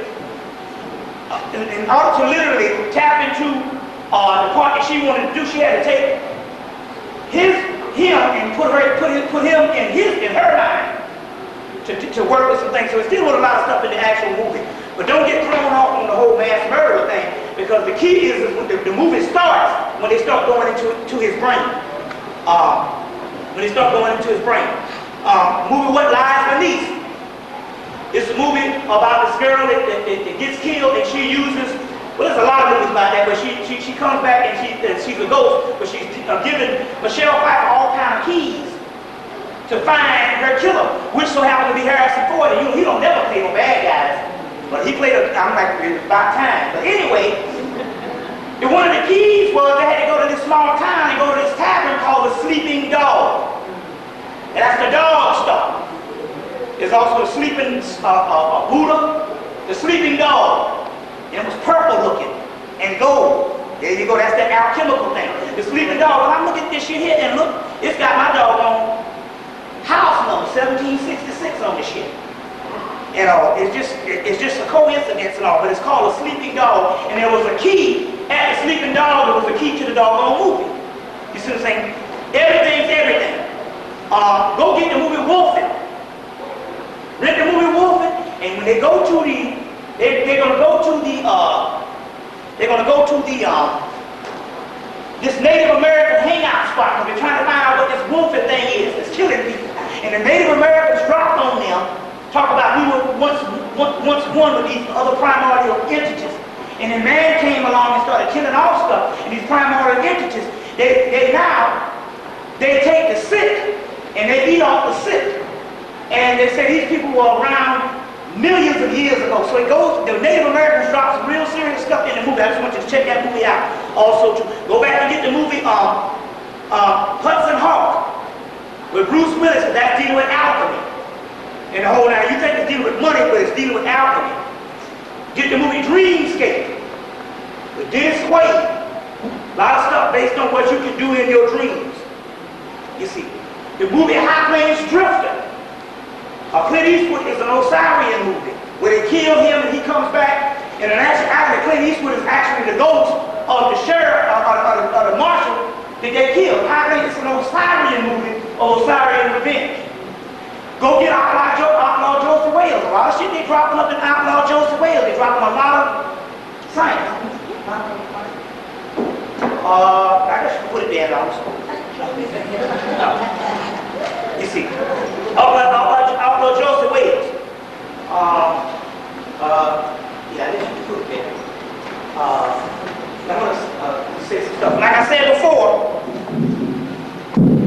it is a reason why it kills advanced conscious people. And here's a book called Kundalini for a New Age, and I think I talked about this the last time. But in this book it says there are devices that will come into operation at the time of a seemingly annihilative nuclear war or behavior to save the race from extinction. So this is also, this is a book here, Gorky Krishna's book. So let me write in from Gorky Krishna. And in this particular book, Edited by Gene Kiefer, Kieffer. In this particular book, they're talking about these devices that will come on, these latent forces that will come on and will kill up anything that it suspects is going to be danger to it. It's just that they have to, number one, they have to kill the dead people because they know that, because like I said, half of them people are clones anyway. On the other hand, there was a certain time cycle that they would kill us off because this particular stuff was dormant and it wasn't online yet. So therefore, they know that they have to sneak up and they have to kill us off secretively. We don't know nothing about it. But if they announce war on us, like even Farrakhan said, do you want your slave to go to war with you? Because if your slave goes to war with you, we will win. Let me say that back in 1985. And in so many words, they know that they can't announce the day of battle on us or some kind of shit like that because they know that we have devices, latent devices in us. Kundalini energy, we're going to get into that stuff and how to activate this shit on the whole, the woman part of the lecture. They know that this particular stuff that's in us, they know that it's a time-bound way. And also, too, they know that they don't even want to even kill the wrong person because that means that this shit will just, it's like a time bomb. You see what I'm saying? So they really don't care. The only thing they're interested in is controlling the masses. And they know that the masses think that all this is crazy anyway. So they really don't care. We can say what the hell we want to say. Now this is interesting because this came to me, it came to me strong. I said, no, wait a minute, I want a damn airplane. Usually when I'm really broke, I want an airplane at least once a week. At least 3 weekends out of the month. Before I don't go in a slump. You see what I'm saying at all? And I'm in a big time slump right now. But the point I'm trying to make here is that when I'm rolling this stuff, especially from 94 to doggone 2000, I was on an airplane every doggone, from 93. I was on an airplane down there every week. Now I'm like, I know damn well they can take these airplanes down. That plane fall right out of the sky. Ask Ron Brown and Mickey Leland and stuff. But the key here is, and I said, wait a minute, I believe these fools here. It's almost like they're protecting me. It came to me real strong. And I was talking to Valentine, and Valentine said, look, we the code breakers. They ain't gonna take out the code breakers. They'll take out an idiot out here talking about some political shit. But you the code breaker, they trying to find out what's next. Because they know damn well every month, every week, if we do election, somebody come and get the tapes and give it to the government. You know what I'm saying? Like what's the name said? You invite 90 people to election, 85 of them is fucking agents. But the key here is, I said, wait a minute, something's going on here. And Valentine said, baby, we the code breakers. Valentine said he was talking to some lady, some white woman, and she said, yo, we know who you are. Said, we've been watching you for a long time. We know who you are. But so I get this sense that they let certain people do what they want to do because they understand, number one, why even initiate an ass whipping? But then again, because they're not only interested only in controlling the masses. You see what I'm saying? So, but these latent forces, this book, the Kundalini for a New Age, and you have this Kundalini, you saw the movie Sekhmaat, with all the cuts and stuff, this woman stuff again. That also happens when the Kundalini rises. Must be for white people, but then again, I don't know. That's also happened. Also, Kundalini is instant genius. So this whole thing about, they give you that Einstein shit. Just raising the Kundalini makes an instant genius. You become an instant genius. You see what I'm saying? Because the word genius comes from the word genie, also the word gens, which is also Damien's, almonds, hidden substance, nothing but melanin. So, raising the Kundalini makes an instant genius. Kundalini is feminine power, which they're trying to stop, which is very key. Now, the Leading Edge Research Group has got this new thing out there as they're trying to say that they just make up these lies. They say that there was some group of Syrians, some masculine Syrians, and there were some Syrians from Sirius C, which was some feminine Syrians. And the feminine Syrians took over the masculine Syrians, and the feminine Syrians are evil. And so they're trying to tell men to rebel against the feminine energy. This is very key now what's going on. You see what I'm saying? That's why you got damn T.D. Jakes up here on the summer solstice with all these thousands of black women. Man, I went downtown up there by Planet Hollywood. I'm like, what the hell? Where all these sisters coming from? And I'm seeing these old books, Woman on Down Loose and all that old. Now he's singing to their ass. Now all kind of crazy shit. And man, it just hurt me because I'm saying, look, they got the thousands of these doggone women following this school. You see what I'm saying?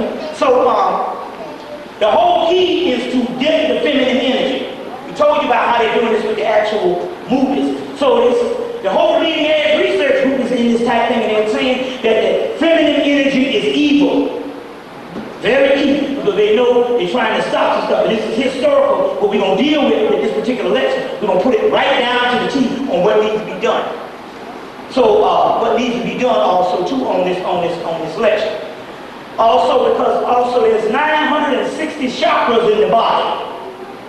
You see what I'm saying? This is an extraterrestrial invasion in you. These 960 chakras. We also talk about it going on and on, talking about this whole reptilian hatred, and we know that the reptilian is the Kundalini energy, but the Kundalini energy is called a feminine energy. There's a goddess called Kundalini. That's a goddess. You see, a feminine goddess. Also, Leviathan is the Hebrew word for Kundalini. You see, for Kundalini. They're trying to say, and they automatically say that the Sirius are black. That's what this paper said. They are the heirs of the earth, but they are from Sirius. But they're trying to say also too, they're trying to train the black man against the black woman also too, this thing here. You see what I'm saying? Well, that ain't hard to do. As well as it ain't hard to train the black woman against the black man and shit. So, you know, it ain't like y'all.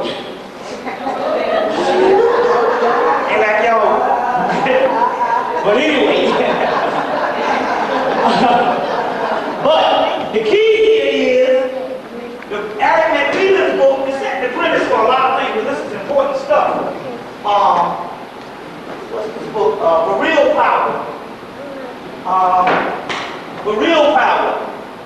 And it talks about how the coming race will have this extraordinary power, and that particular power will replace mankind. And it's called The Real Power. Alex McLean's book, the Lost World of Agartha. A-G-H-A-R-T-I. The Lost World of Agartha. The Mystics of the Real Power. Alex McLean's book. He said that this particular the real power that Hitler and all of us looking for is nothing but the Kundalini energy. And remember, at the top of the serpent of the Kundalini energy is the black dot, which is the pineal gland. You see what I'm saying? Which is the pineal gland. And the Kundalini energy is in both in black males and black females. So we're still talking about a feminine energy. And this is how this breaks this thing down to this feminine lecture, which in actuality is both of us rising up. Both of us rising up. Krishna comes to save the world from materialism. He didn't save the world from the material aspect. We know that that is the ultimate, but from materialism. You see what I'm saying? From materialism. So now I'm talking about now. $100 is like 20. And that means white people ain't gonna catch no hell with it, because the simple fact they got the money. But you slip up one day and your ass is grass. One day you roll, the next day you fucked. You see what I'm saying? The next day you screwed.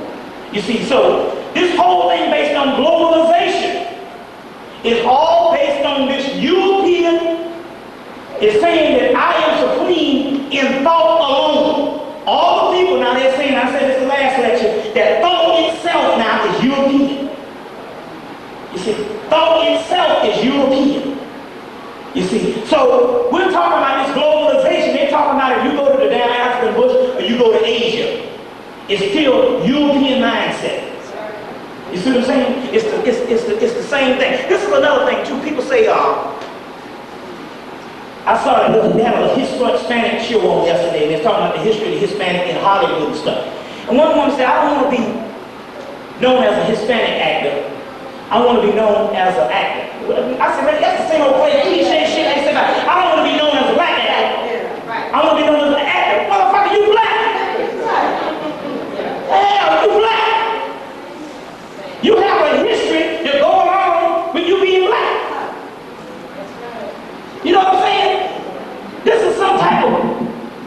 you say, I don't want to be known as a black man, I don't want to be known as a black actor, I want to be known as an actor. An actor compared to what?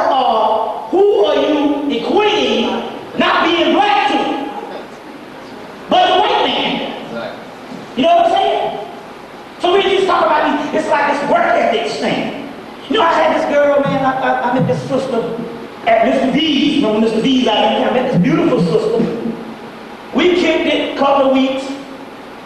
One day, I think I was working at the post office. I was up here at Clark, and I was working at the damn post office or something, a student thing. I'm in the bed one day laying down. She said, hey, why you didn't go to work?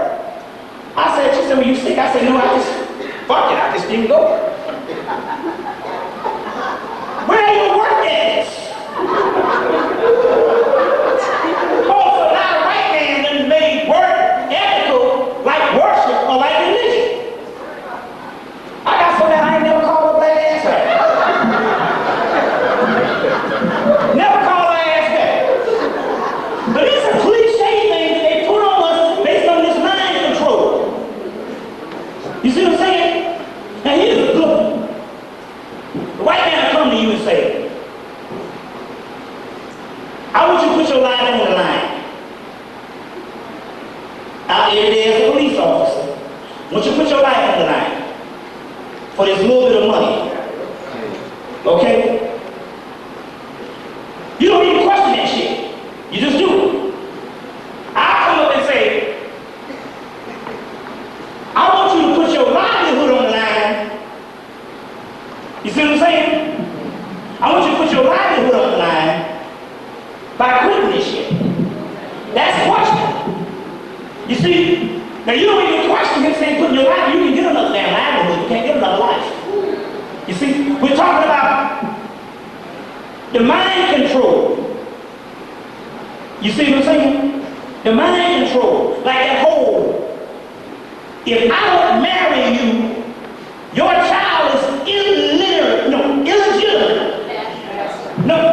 No. He's saying that my marriage makes you legitimate in life. And if you have a baby and my sister don't marry you, then your baby is not legitimate in life. It's not even real. And niggas become a illegitimate baby. You can understand the goddamn concept of this shit here? This is mind control. That is science. That if I would marry you in my fucking system, you're not legitimate. Your child is not legitimate. What kind of shit is this? Then we understand why we are cliche people and don't never get nothing. Because we don't never challenge shit. We got to challenge our own minds with this bullshit. You got to turn everything around. It's very key. So when they say Krishna saved the world from materialism, you understand what I'm saying? That's how astray we're going when they talk about doggone work ethics. You see what I'm saying? And this kind of foolishness. You see, this kind of doggone foolishness. You know.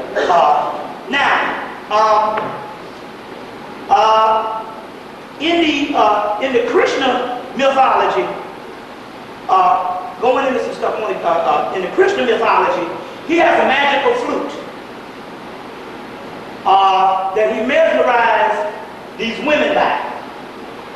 In the earlier mythology, when it was Shiva, they had to, as we go further back, we find out that sex was dealt with on an advanced level of spirituality. As the mythology comes later, a lot of the sexual stuff is turned into something else. So the magical flute, which is the magical flute with Krishna, was the magical penis of Osiris, Dionysus, and Shiva. You see what I'm saying? Now so what this is also saying that we're talking about Christianity with the Christ being as fake as you can get for the simple fact there's no sex involved.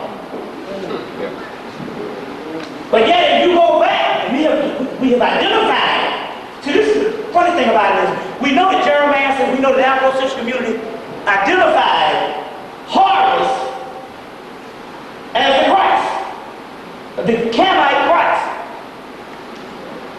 But we don't get a lot on him other than the church. mystical material, and there's a lot of stuff the ship is still out. We don't get a lot of the Camite or the Egyptian stuff on this. Who is this Horus? You see what I'm saying? You're going to have to go, and I said this the last time, you're going to have to go to India and deal with Shiva. Shiva and Shakti, Shiva and Parvati, deal with Shiva.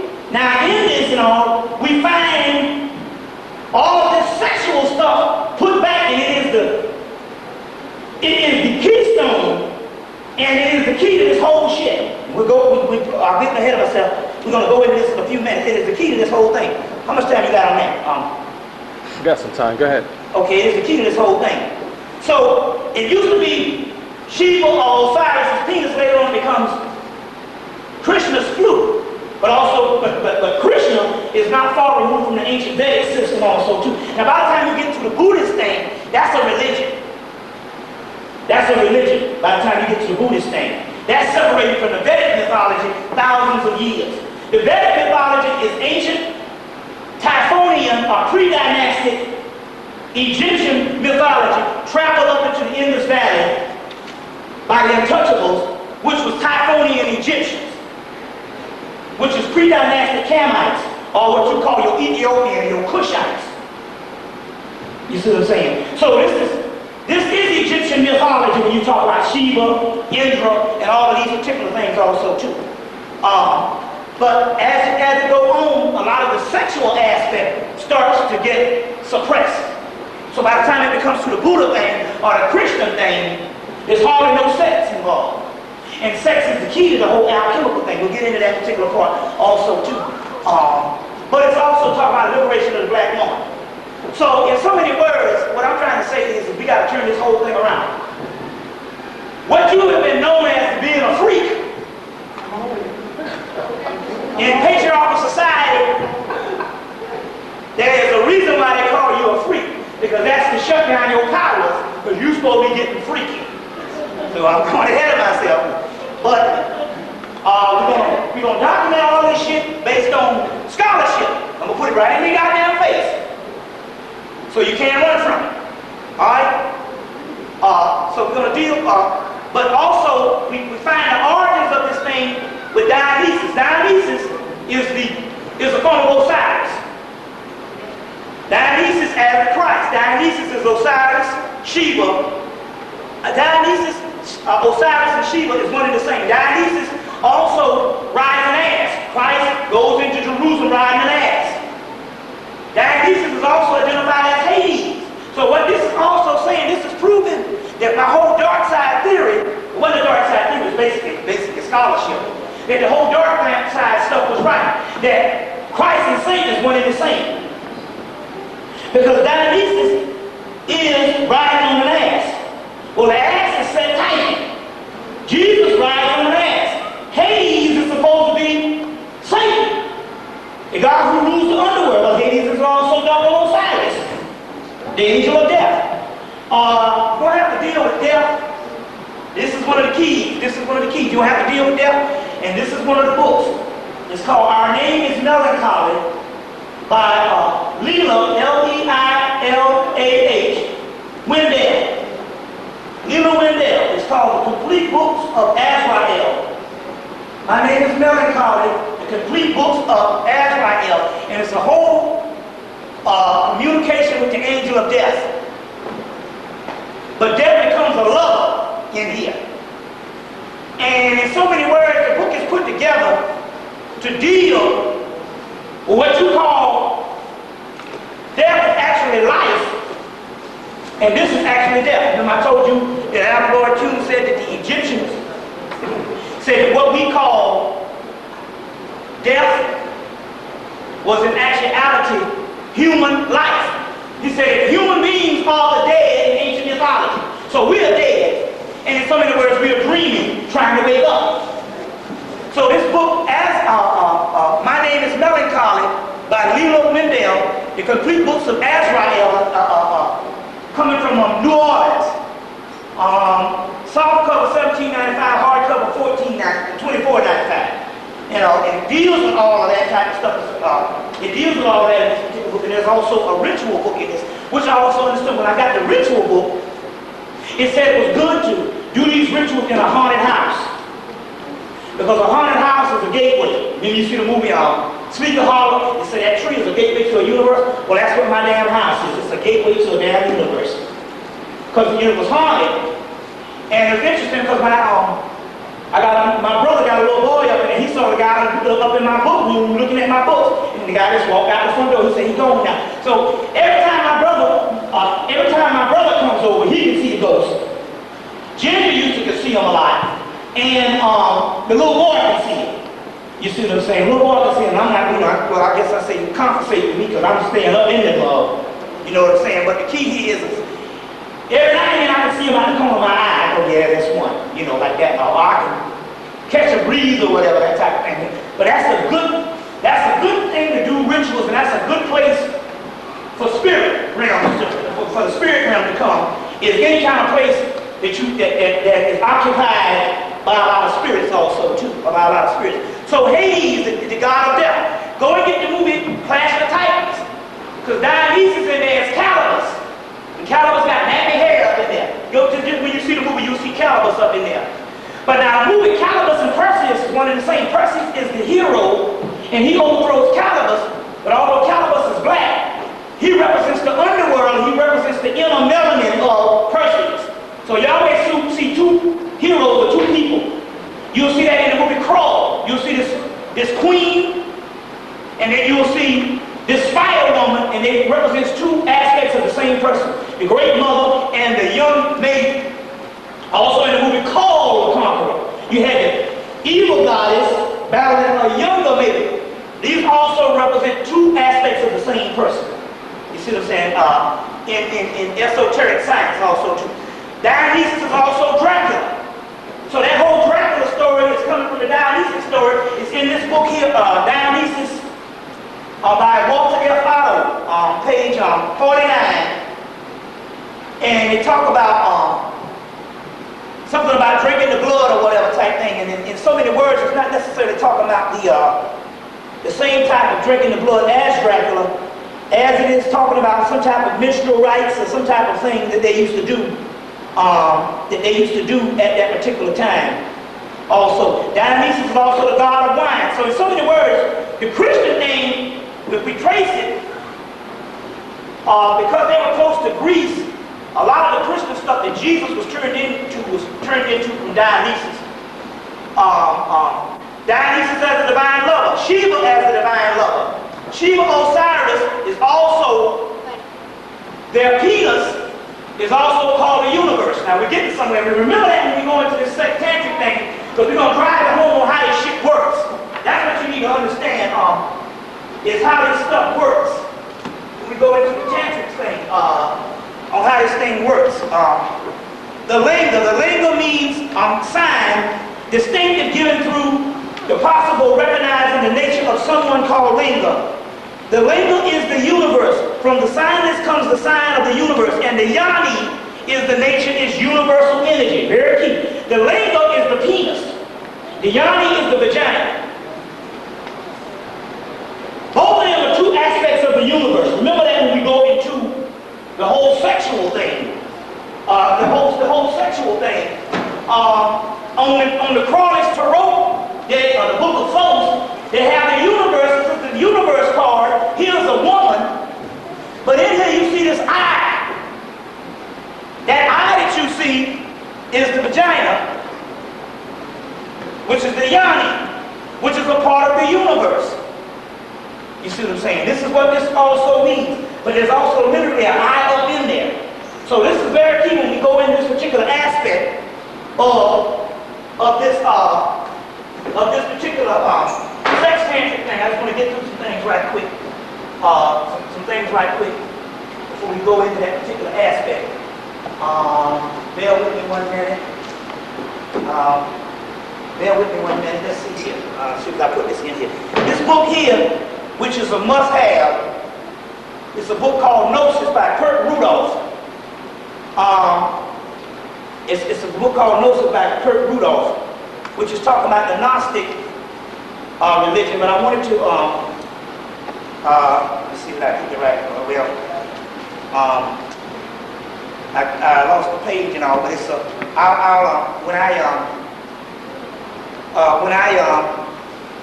let's see. Yeah. Redemption is guaranteed. It means knowledge. It's the sense of the escape from the entanglement of earthly existence. The first recognized by the Gnostic at the time of his death. For the moment he encountered the everlasting and reawakening fact and released from the physical body, is able to set out on his way home. The process familiar with the religious called the ascent of the soul. So in so many words they say, he realizes a release, or he realizes an illumination at the moment of death. So here again, based on this particular book, in this particular book, we're also dealing with something that it also says in Marie-Louise von Frank's book that the modern man, he doesn't understand death. And that is the biggest problem that we have at this particular time. In Marie-Louise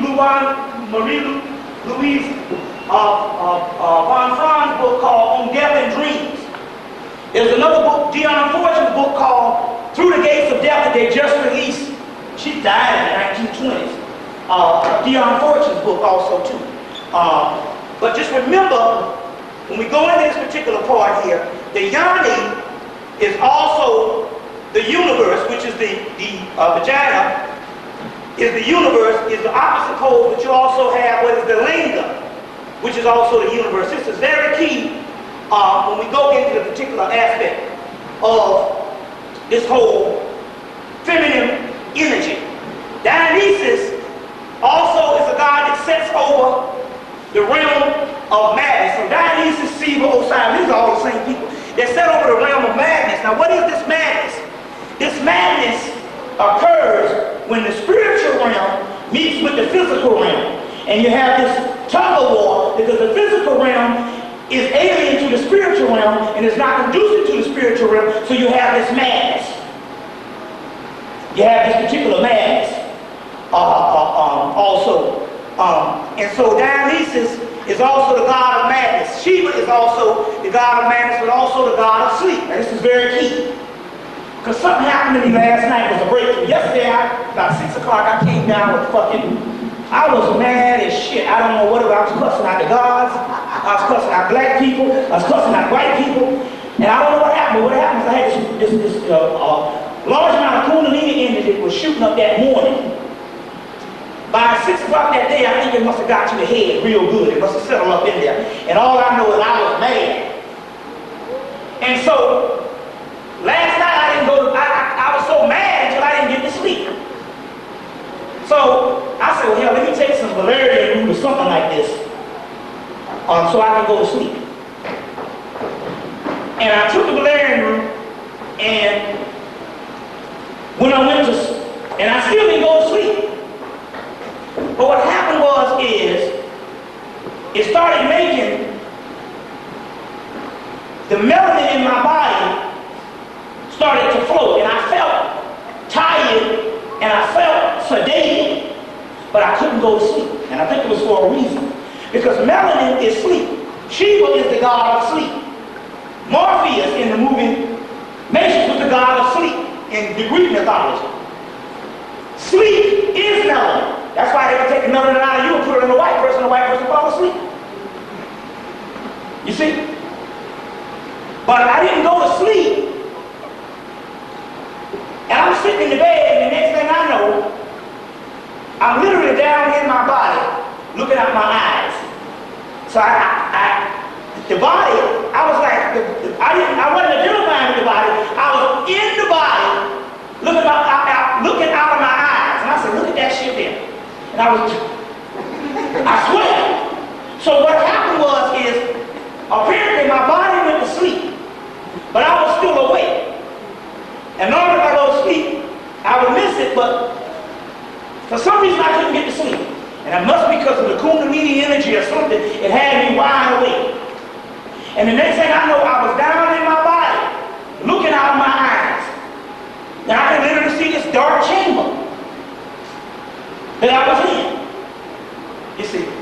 And so, Shiva is the god of sleep. You're talking about that melanin also. This also. They say that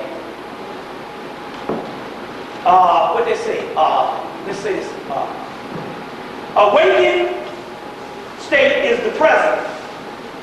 Dreams are the past. Sleep is the future. But then again, the Quran tells you when you sleep, you're dead. So apparently, going back to this thing again, we're talking about this whole thing based on sleep. Now, for some reason, and I'll get into this when we get into the whole sex tantric thing now, because I'm able to activate things based on getting that deep sleep that I've been talking about the last couple of months. Getting that particular deep sleep. And it's not based on how much sleep you get, but what kind of sleep you get. That's in the movie The Hunger.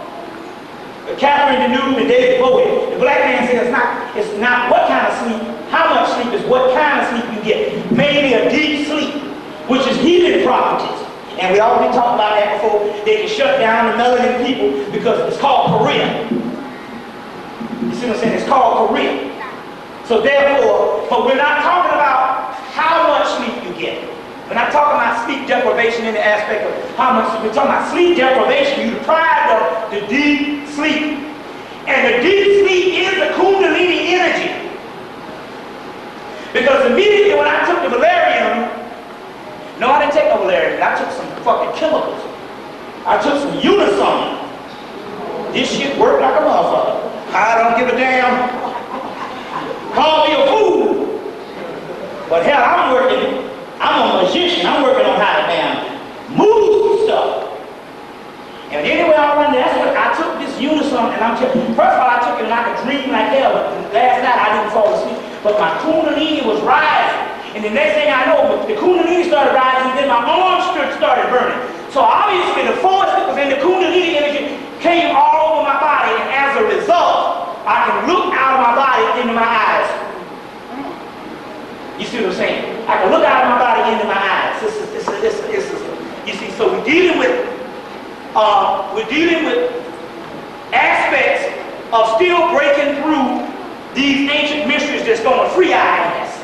Remember now, this will have nothing to do with improving the quality of your life. We're talking about the ones that's up in here. The other people were sacrificed so you can get here and deal with this particular science. Since this is only one problem. See, when I started out a couple of years ago, this thing was supposed to be a black intelligentsia, which in actuality, everybody in here is supposed to be researching and bringing shit to the table.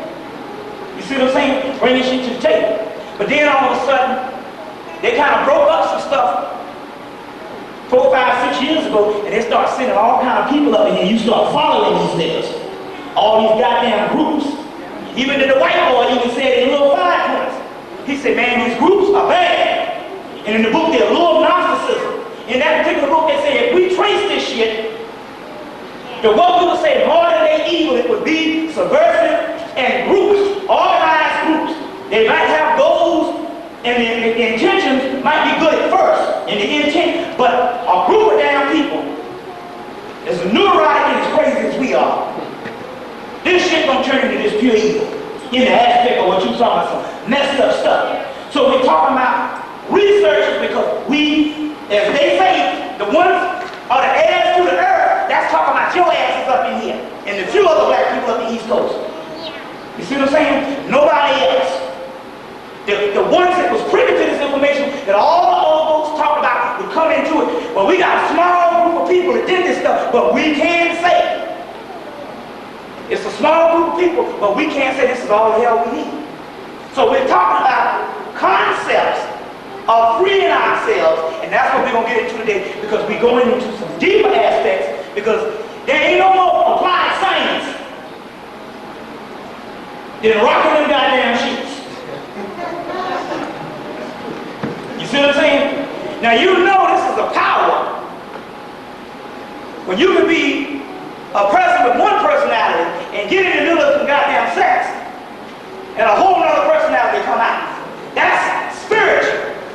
Things you might do or say in pillow talk. You know what I'm saying? This is metaphysical at its core, and we're getting to the key to this shit, and that's why they had to stop in origins and all that sexual shit from the 70s. And that's why they're coming in the black community and not talking the AIDS shit again. keep you from running the damn sheets.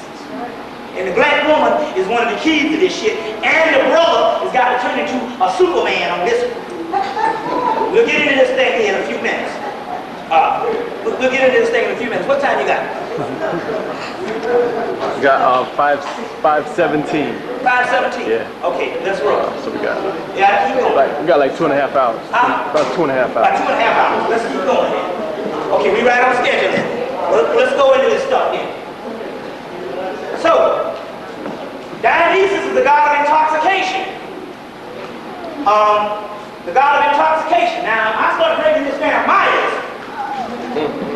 I was listening to fucking Get the Very White. It's a beige looking album. Playing Your Game Baby is on it from 77. I think he reached his peak with that. That album is the shit. Playing Your Game Baby, What a Night for Dancing, all that's on that album. You gotta get that album.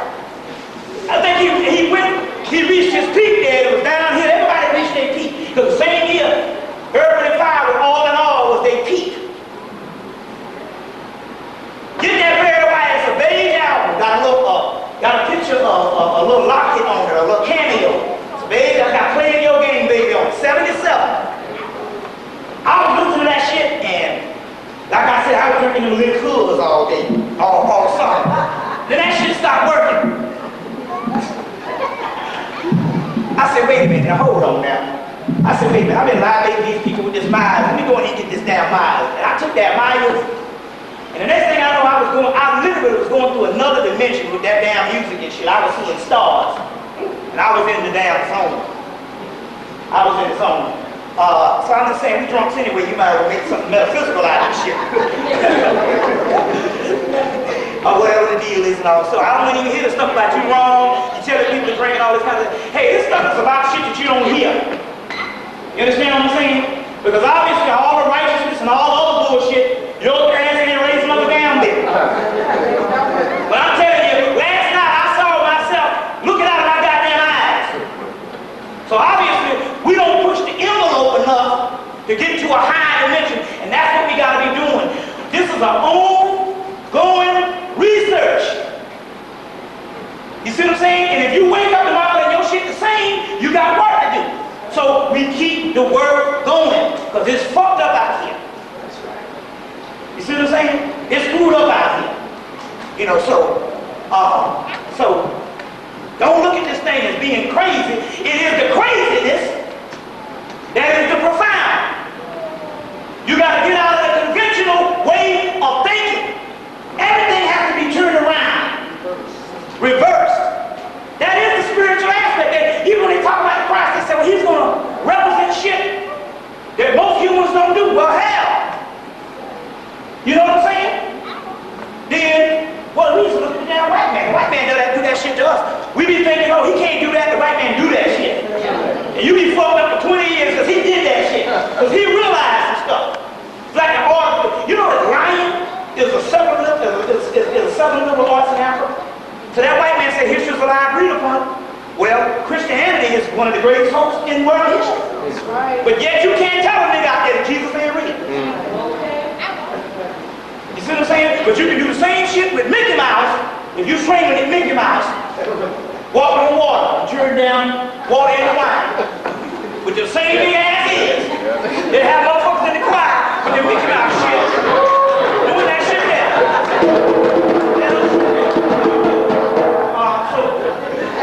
It's the same shit.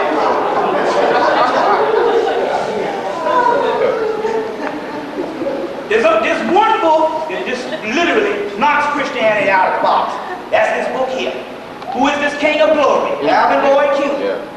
You get your hands on this, everybody's fucked. Yeah. Some profound stuff. I'll read something to you. Y'all all right? Okay.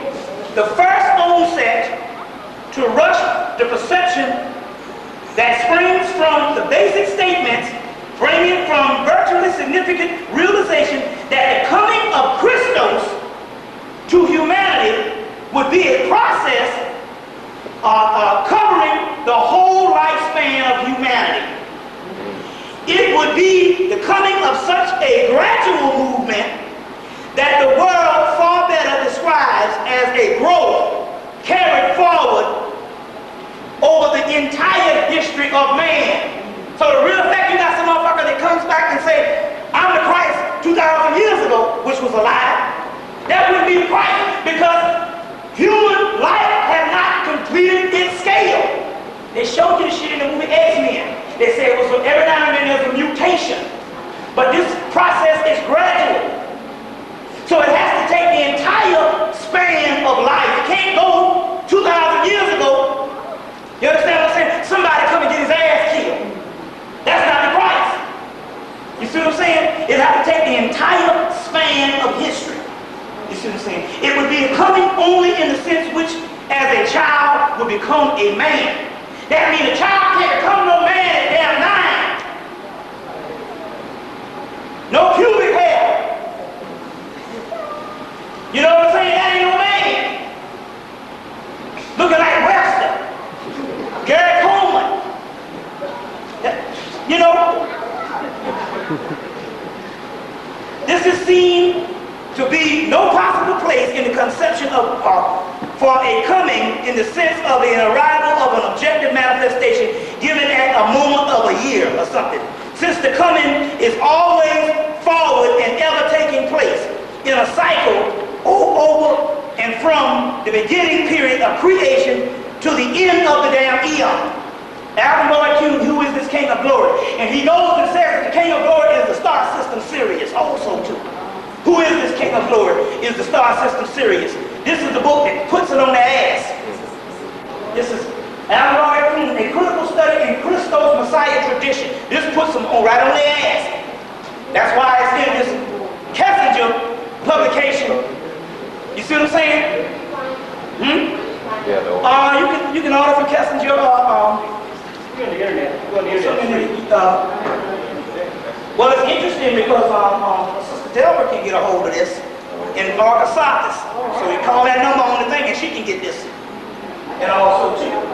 But it's interesting, but that's the one that kicked them in, in the behind. Okay. Let's go on. So we enlightened people have been flung into the world of the bewitched. That means the world of the bewitched is this realm in which everything is going to be out of the ordinary. So don't look for nothing conventional. Don't look for nothing that's going to happen in your life. It's going to be, well, this ain't right. This ain't ordinary. You see what I'm saying? You don't supposed to be looking at that. Your people got that out there. Look how fucked up they are. There got to be some people that jump. That is the so-called mutation, or called transmutation. So you got to transmutate in the mind by not putting shit in a box and being conventional, like a drone. You see what I'm saying? Everything in your mind has to defy everything at this particular time, and that's how you line this shit up. And you got to go by what the spirit feels and not the logical aspect of it. You see what I'm saying? To make this shit work. That's why when we go into this whole sexual shit, you understand what I'm saying? Go by what them lower genitals think.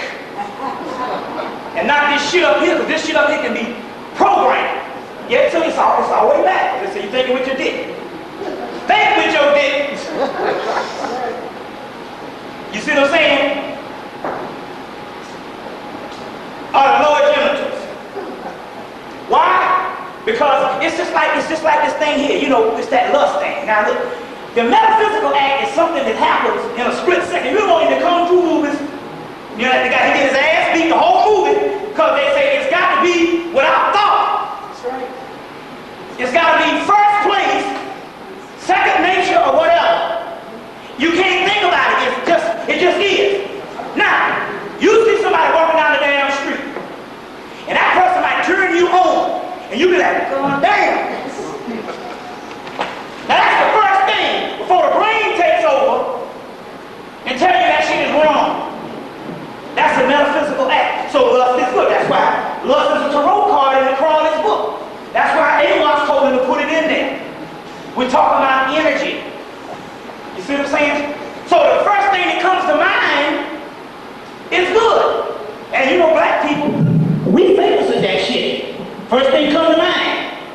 You know what I'm saying? We get in trouble because the first thing come to mind. But then again, maybe that is what the ancient people are supposed to be doing. That's the God level coming back in. You get it? So you, the first thing come to your mind, you've been talking about, well, man, you see me as an object. Well, maybe the man might take that shit a little too far. Whereas he see the shit and then he keep the shit going on. The sister, you see the shit too. You see something you turn on to. You see, but you've been domesticated and trained to follow what comes after to say that shit is wrong. You see what I'm saying? To say that shit is wrong. You see. But I let you know a little secret.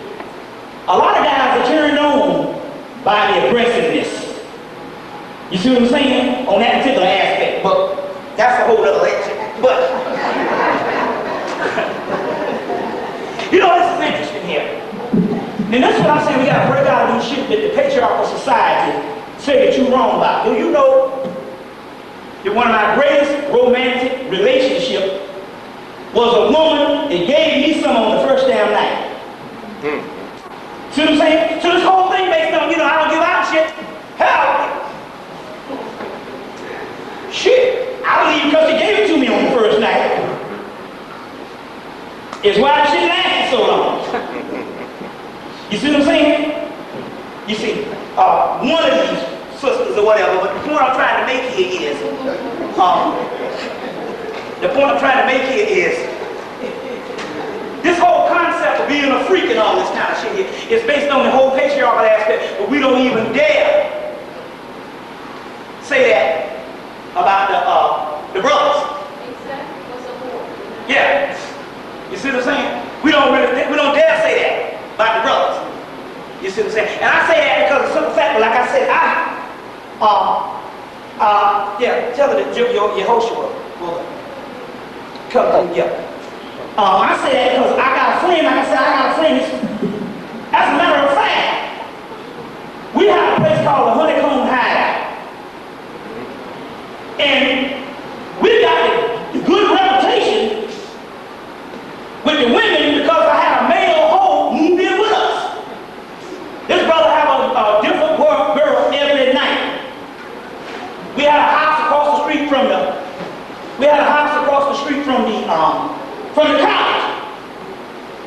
And when this fool moved in, they put a statement in the doggone freshman pamphlets, stay away from the Honeycomb Hideout. And man, we couldn't keep them away out there.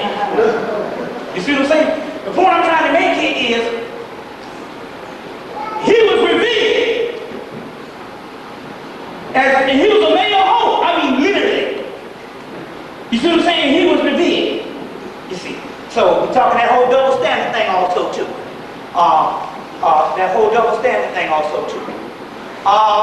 Let's see. A couple other things here. I want to read this to you. This is coming from the ancient Egyptians. The ancient Egyptians say that man's greatest sin was being born. Life is a dream. That's what they say. It also says that the primitive belief in the Typhonian beliefs that mankind testified by the mythos and the cults, and it says this, and it's talking about this Typhonian, they used to teach these pre-dynastic Egyptians this, that death is not to be sought at the end of life, but at the beginning, and that it attends all life creations. So, if you teach people about death at the beginning of life, they would have something to look forward to with this bullshit down here. You understand what I'm saying? Then again, on the other hand, when you look at this type of stuff, it's also it frees you up. It frees you up in this particular aspect. People can't step to you saying this kind of bullshit and this kind of bullshit if there's death on the other side. If you have taught people that death is something that's supposed to be obtained, which is liberation. It's amazing what you can do when you're teaching somebody from a child. It don't even have the same effect on you. You see what I'm saying? Have the same effect on you. And that's why the Canaanite, the Egyptians, the focus was Osiris, the god of the dead. So what this does is it also frees you up in life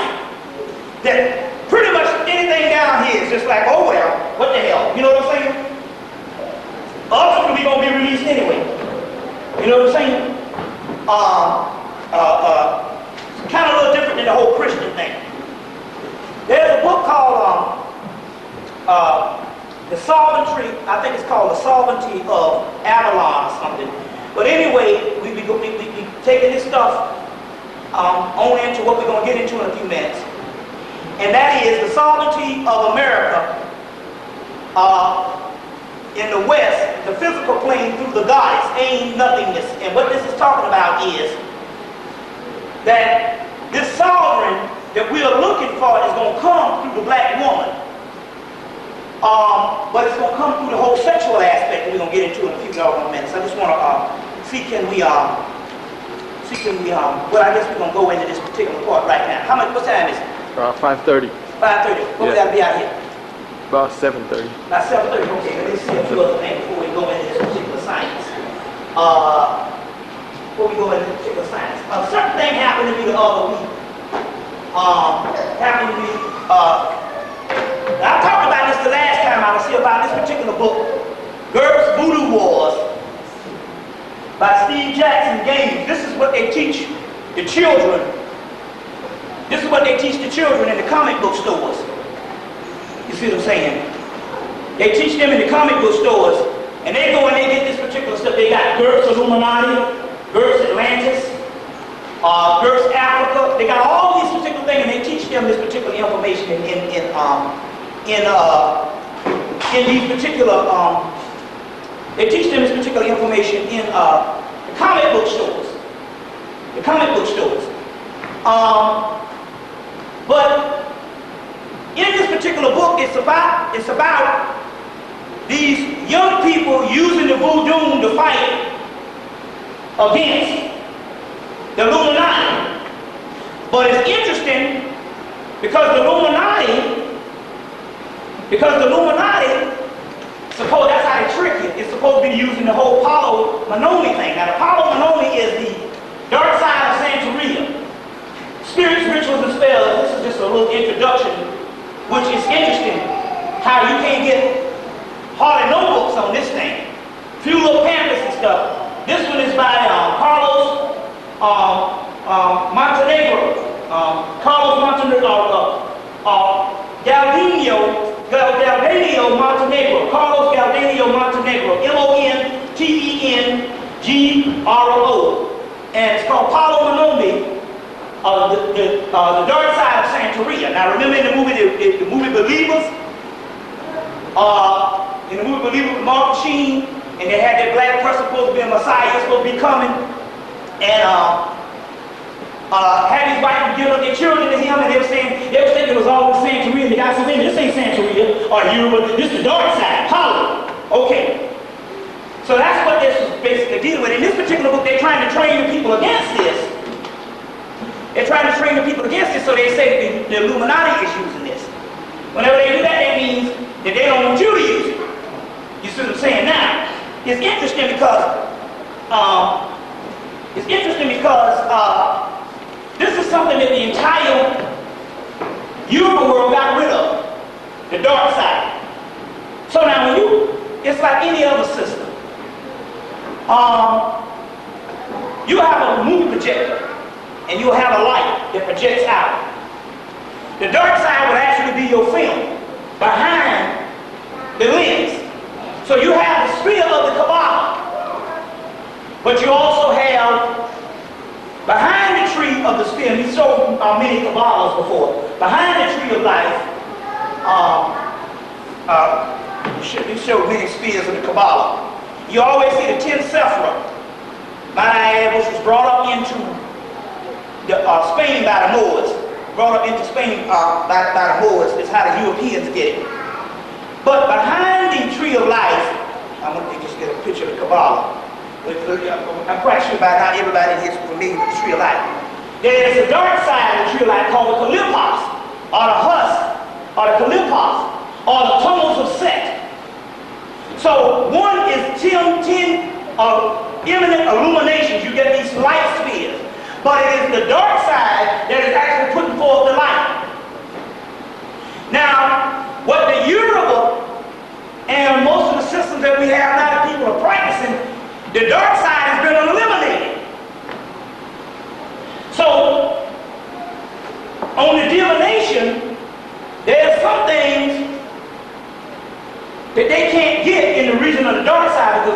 simply don't know.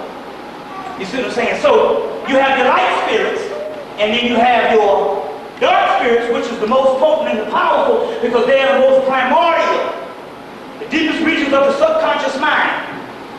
They're the most primordial. So it's the difference. You would have the brain, the human brain, which would give you particles of light. Those are angels, which is angles. And that would give you particles of light. The matrix, an illusion. Then you have the pineal brain, the pituitary, and those glands up under there. That's the realm of Lucifer, light bringer. And it would give you the reflection of the dark side. So whenever you get rid of one side, you create an inferior half. You see what I'm saying? In so many words, although it's set up based on great divination, great magical spells, and great pantheon deity system, but when you take the dark side out, you take the alchemical side out, which is dealing with the melanin inside of you. Because that's what it is. It is the melanin realm. Remember I said that the dark side is light that these two eyes cannot see. You see, these two eyes can only see holographic images. And the matrix is the human brain. It makes all this possible. That's what he says. This chair real? Is that the wiring of the human brain to tell you that chair is real when you touch it? So the matrix is the human brain. And humanity is created from the human brain, which in actuality, humanity is the fucking enemy to an advanced God. Because you are gods, or what we call anti-gods. You see what I'm saying? So, the humanity and this particular brain is all the matrix that there is. You see, is all the matrix that there is. It is the inner stuff, that's what we talk about. The inner stuff is muses, melosines, water nymphs, mermaids, tammers, gunners, rustlers, and all these particular things that they call them. That is the inner stuff, which is what creates from inside out. You see what I'm saying? And that's what keeps this hologram sustained, is they use the inner stuff, you see what I'm saying, to create shit out of this hologram. It's like black people just create shit. You know what I'm saying? So I was saying, you know, I told my mama, I said, I can cook like hell. And she said, yeah, y'all run up by 5 fucking stoves. You know, when we was little, like I said, my mama was a school teacher, so she wasn't cooking no food. And so, but I learned how to create based on something inward. That's called creative physics. So the concept here is most systems that most people are practicing is the light side, and it's limited. It's limited. So you got all these societies, and what happens is you become dependent on these gods. You become dependent on these particular gods. When you and I remember I talked about this before. When Horace is a child, he has to depend on these gods to protect him. As he becomes an adult, they become his servants. You see what I'm saying? So therefore, I'm not using these spirits. That's the difference between me and the other organized practitioners out here. You see what I'm saying? I ain't buying down the goddamn ocean. Motherfucker, I am ocean. That's the difference. That's what makes you God. You see what I'm saying? Is there's 60-something chakras, there's 960 entities, they're all inside of you. And that's the key what we talk about. Now you got all these goddamn organizations, and they're out here. You see what I'm saying? And now all of a sudden, you started worshiping Oshun and Wi-Fi, and you don't understand, there was originally alchemical components of your physical body. And how you really get access is, you got to permeate the mind and say, motherfuckers, you're gonna do this goddamn shit. Yeah. Because it is me bringing forth the will to do this. And that's the difference between the practitioners and all these people here. They become dependent on these fucking Orishas, and the Orishas ain't nothing but your own black ass. Right. And this is the difference, what I'm talking about right here, compared to all these other motherfuckers out here and stuff. So you burning a damn 1,000 candles, and I'm burning a lot of them too. I spent damn near $100 in candles in the last 2 months. But the point I'm trying to make here is, I'm only trying to activate my own shit. So now I went in there and started cussing their ass out last night. You know what I'm saying? You see, I saw myself looking out of my damn body. You see, and that's the concept here. And so all these damn organizations now and shit, you done jump from the pot to the frying pan. You still worship it. You taking the same Christian model with this bullshit, and it's not so Watala. Fuck Watala. I am Watala. I always say this shit. And that's the key on being a magus or a magician. That's the difference. Now, the Apollo spirits, the reason why they don't want to deal with this is because they got one person in here called El Cristo Negro, which is the black crucified Christ, which means how the hell you going to have an El Cristo Negro in something so remote from this whole white boy shit? That means in actuality you're dealing with something that we said all the time. The Christ is us. You see what I'm saying? It's us. Now, did a little experiment. Remember I was saying the last time I was going to cross these up with the voodoos. I said I was going to do some crossing the streams that they tell you in the movie on Ghostbusters. Don't cross the streams. So whatever you do, don't cross the streams. So a little experiment happened. I did the shit in June, crossed up the streams. Got a little energy, but I didn't get what I thought I was going to get.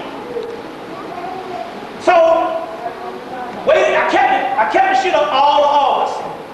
All of July. August, I decided to clean up all the ritual stuff. Had some friends coming to town, and I said, it's time to take this down and put some up later. So as a result, because the Apollo spirits in here have a black background, which is shadowed, have a black background. I decided to keep them up when I got a fireplace that's got a black tile. And when I took down all the other stuff and I kept them up there, my stuff started working. So I have a friend come to town. Every time he comes to town, I get sick, get a toothache, start coming down with a cold, something happens. And I said, damn, a man comes, we've been together since '82. He's my boy and all, but every time he comes to town, because we're on two opposite ends of the pole now. That's what it is. Dead motherfuckers can make you sick. If you're going this way, dead people can drain your goddamn energy. They might be good people, they might be your family, but they're good dead people.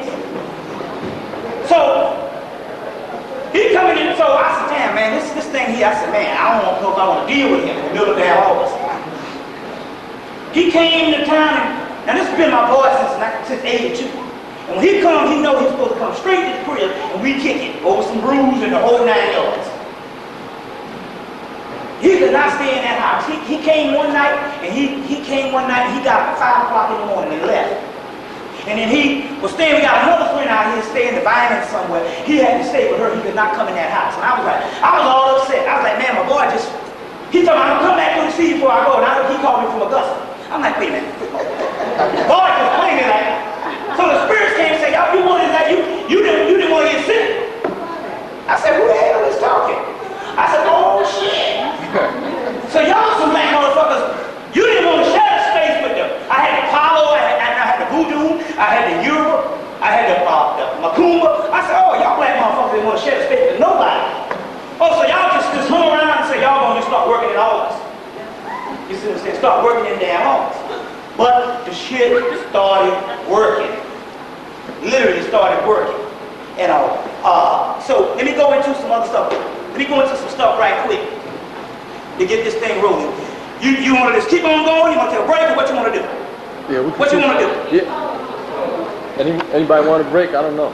I got like 2 hours left. Keep going? Well, the people have spoken, so let's roll. Okay, let's roll. Okay. Now let's go into this deep part, and we got to go into some stuff here. This is the science of the heart chakra. The heart chakra, you see the goddess Urzuli. The goddess Urzuli.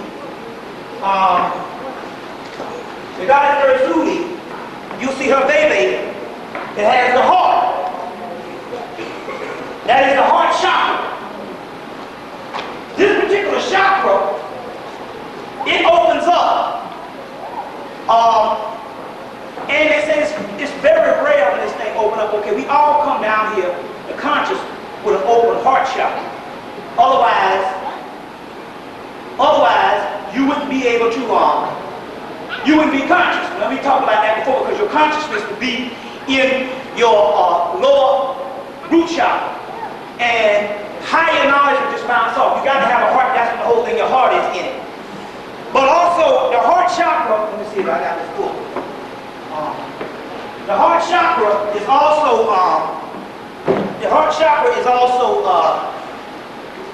it's a valve and it's a gateway. That's why you see pictures of Jesus with a heart, and you see the whale of the heart, the Maya, and the whole thing. A lot of these mysteries are left behind. But it's what the fucking Pope in them deal with in Rome. So that shit they giving the people and all, tell me, confess your sins while I beat my meat while you confessing your sins. That's some crazy shit. He beating his meat and you tell him how you was holy and shit. That's the decoy shit. That's the decoy stuff. Think of this too grotesque, boy, I tell you. That lets you know when you're in the spirit, no. It ain't coming like you think it is. This ain't no damn T.D. Jakes or nobody. Now, they deal with some advanced science of the Canaanite mystery system. This is the book called The Hidden Dimensions of Christianity, Theosophia, by Arthur Verse Lewis. And in here, it deals with the whole divine Sophia, but it deals with the whole mystery of the heart chakra. Now, you get a lot of this in the Sufi way of the heart, the Sufi masters. But this particular book here, there's another book, y'all all right? Yeah. Okay. There's another book called Creative Imagination in Sufism of Ibn Arabi. Creative Imagination in Sufism of Ibn Arabi by Henry Corbin. You always see me talk about Henry Corbin as like a scholar in the whole Sufi thing. But this one, I think this one put together even better because he took this book, which is just this guy, Ibn Arabi's translated text by Henry Corbin. But in this Theosophia by Arthur Verse Lewis, he literally goes into this particular science. So I think this is the better book. But it's the whole, but he uses this book, Creative Imagination, in this particular book, and it's talking about this particular heart chakra. And they'll show this particular heart with an eye in the middle of it. Anyway, we all come down here with an open heart chakra, but when your heart chakra opens up totally, that's like a 1 in 1,000, 1 in 10,000 chance when this shit happens. And what happens with this is this, how this thing occurs. In the beginning, you'll have one soul. And that one soul, based on creation, had a split. And then what it does is it bounces around in different incarnations. It bounces around. And every now and then it'll beat back up. And this shit'll jump over. And you have this divine love. We talk about something higher than this infatuation shit. Because with this shit here, you can't get rid of. You see, you can't get rid of. It's about like them old people that die and the next motherfucker be gone, be dead right after that kind of stuff. And you can't, it's like a madness. But it's a metaphysical transfer, and it's a healing shit. So these two souls will bounce around in incarnations like this. And every now and then, about a couple thousand years, they'll meet up. You see what I'm saying? And you might not even know, it might be the same percentage, you might not even know when the motherfucker meet up, or what percentage of the soul might be, but every now and then the shit does this type of stuff. And that's called consciousness. You see what I'm saying? That means there's some energy nearby, which is the same damn energy, and your heart chakra opens up. And that shit happened to me in fucking July. Big time. Happened to me in July, big time. And that's what they're talking about in this particular science. It's in the movie, The Butcher's Wife. They talk about it in there with Demi Moore, but they talk about the Plato's corruption. That's where the thing was coming from. But all they did is got some shit out of the mystery system. I'm trying to find that Plato's corruption, but there's a section in this particular book called Androgyny, The Opposites Within by June Singer, where she quotes that passage. Androgyny, The Opposites Within by June Singer, and she quotes that particular passage. But anyway, these particular things, when they meet up, the heart chakra opens up. And then it becomes a divine madness. And all kind of transforming shit start happening. You start losing weight. And all kind of shit start happening. You see what I'm saying? And you can express yourself, especially the male, he can express himself in ways that he couldn't express himself before. And it's not necessarily mean that he was just a person that couldn't express himself. I don't have a goddamn problem with that. But I'm talking about going deep into this goddamn shit. Literally.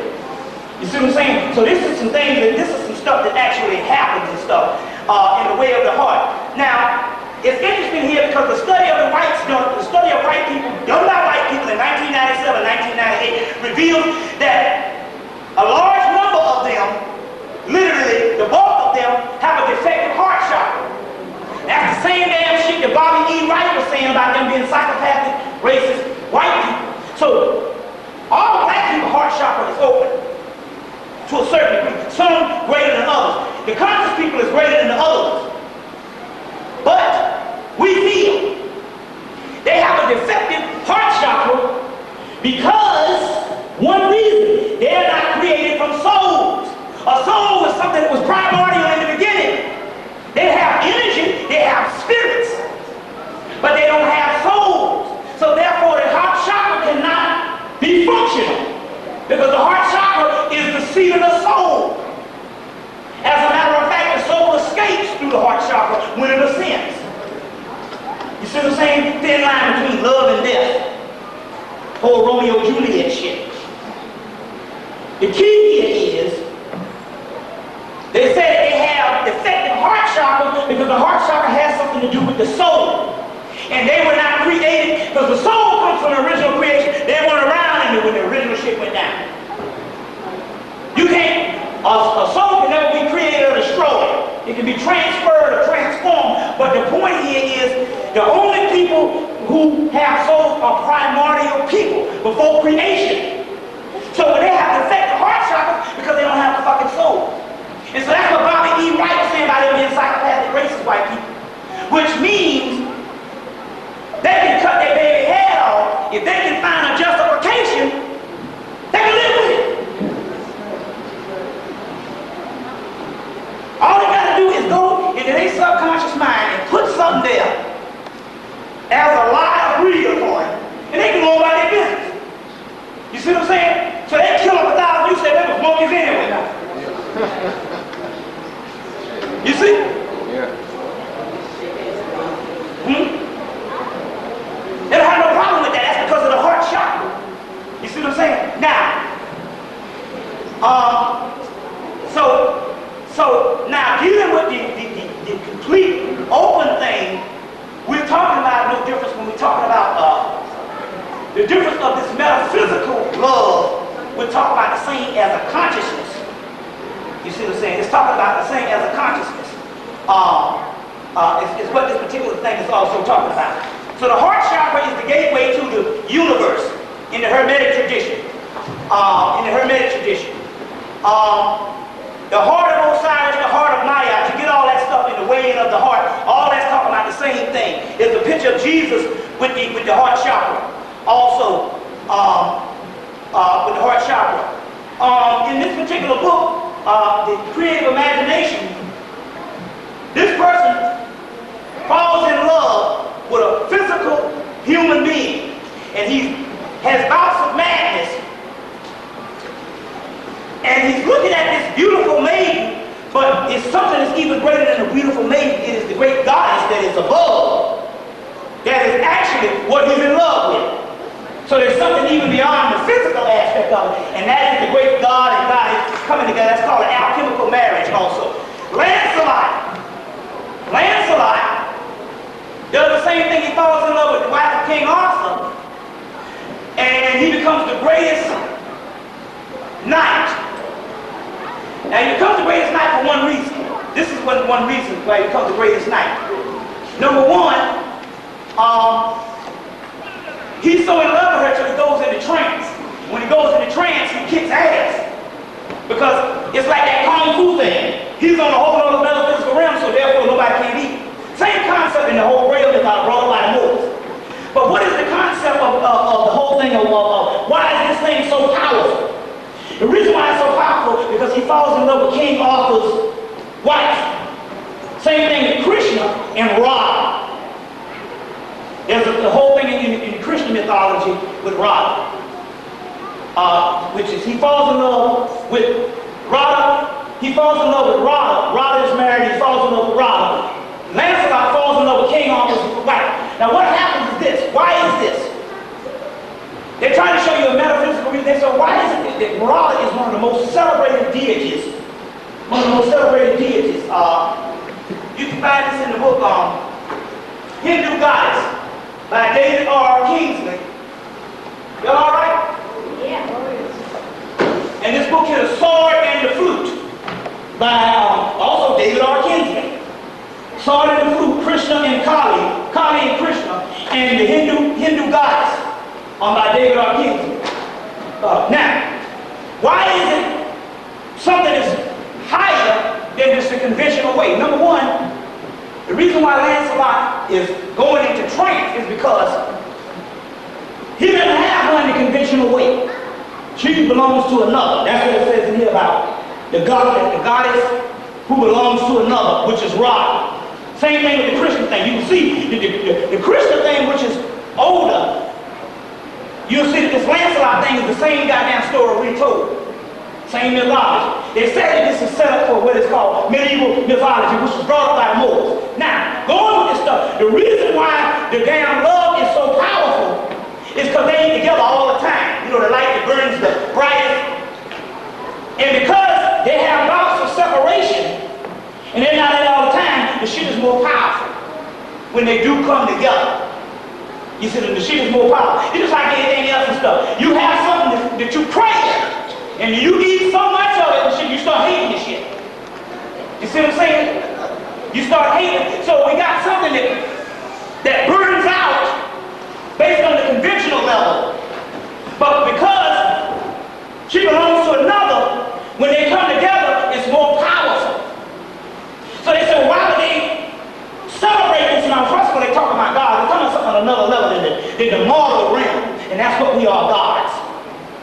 You see what I'm saying? So when they come together, it's on a higher level because they don't have all the time to spend day and night, night and day. The shit burns out. You get where I'm coming from?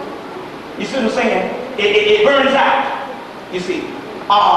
So this is the whole metaphysical concept of this particular aspect of Lancelot, Radha, and Krishna. And Krishna is the Hindu Christ. That's why there's Shiva and all that, but we're talking about why is it that Christ is in an adulterous relationship? First of all, we're talking about fucking gods. So we ain't talking about no physical shit in the first place, no. We're talking about something on another damn level. That's the first thing. You understand what I'm saying? This is an illusion of a matrix anyway, it don't matter. You understand what I'm saying? It doesn't matter. You see what I'm saying? But, so Krishna, and they get in this metaphysical realm and all time stop and they go into a whole other dimension. And as a result, they're able to go to the other realm. So there's the esoteric love, which also represents the number 13. Number 13, which is also 418, is also 13. So I remember that's one reason why the white boy don't want to put this shit on his buildings and stuff like that. So we're talking about something, we're talking about consciousness here. We're talking about consciousness here. There's a book, y'all all right? Okay. There's a book, The Way of the Secret Love. The Way of the Secret Love by Christopher Hyatt, PhD, and Lon Milo Duquette. The Way of the Secret Love. Each of us has a secret lover, a lover who awaits just behind the esoteric erotic images that floods our mind during sexual arousal and in sleep. A dream lover who disguises as an individual in whom we fall in love, an ideal lover who is adored, who has adored us since our beginning, or our individual existence, and who will never abandon us until the instant we merge our being with the absolute of the Godhood. In so many words, this secret lover is your holy guardian angel, which is your consciousness. You see what I'm saying? Which is also a form of your consciousness. It is one. This is both where the secret lover is. The tarot card of two lovers. The lovers in the tarot card. This is talking the metaphysical aspect of some stuff. That book, The Way of a Secret Lover. Robert and Krishna's love is needed. This intense madness is needed to end the Kali Yuga. The Kali Yuga is supposed to be this dark age. All shit fall apart. And there's no end to this madness. You need, and it's the same thing I'm talking about the whole lecture, you need something that goes above the ordinary. And that's what all this stuff is talking about. Stop being conventional in your way of thinking. Because obviously, nothing that we doing now in this motherfucker that we think is right is working. You see what I'm saying? And all. So, Krishna and Radha's love is needed to end the Kali Yuga age, which is talking about something that is above. It's like a mutation or a transmutation. Every now and then, something comes out of the ordinary. Now, I got a friend named Rodney Cohen. Got his PhD, and you know, he read these nice suits, and he got about 5,000 women want to marry him. He said he go out on a damn date, he be like, what the fuck we waiting for? Let's get married. And everybody in town is marrying him because he said he ain't ever getting married. Now, on a conventional level, that might sound kind of bad. But on another level, we got thousands and thousands and thousands and thousands of people. Why is it that everybody got to do the same damn thing? Think about that. You got thousands of damn people doing the same shit. You know what I'm saying? Why is it that we're so conventional in our thinking that they got us thinking one fucking television that if we get somebody out of the ordinary, the motherfucker wrong? You understand what I'm saying? When we know that divorce is a fucking racket, motherfuckers is cleaning up. That's what the whole shit is about. Somebody getting total paid. You see what I'm saying? That's what this shit is about. That's what the white man knows this shit is about. My subjects. I put it together. They don't want to get out of this damn shit. My subjects, my slaves, they gonna have to pay. You see what I'm saying? And so this one person, and I said, wait a minute, you know what, man? Because at first I was like, man, you know, you get a little old for that shit. But then again, I thought about it, I said, wait a minute, what? The law says that you have to be married. Now I know the sisters don't want to hear that shit. But then again, I had a damn sister tell me the same thing. But I had a sister say the same thing. She said, what law does say I gotta be married?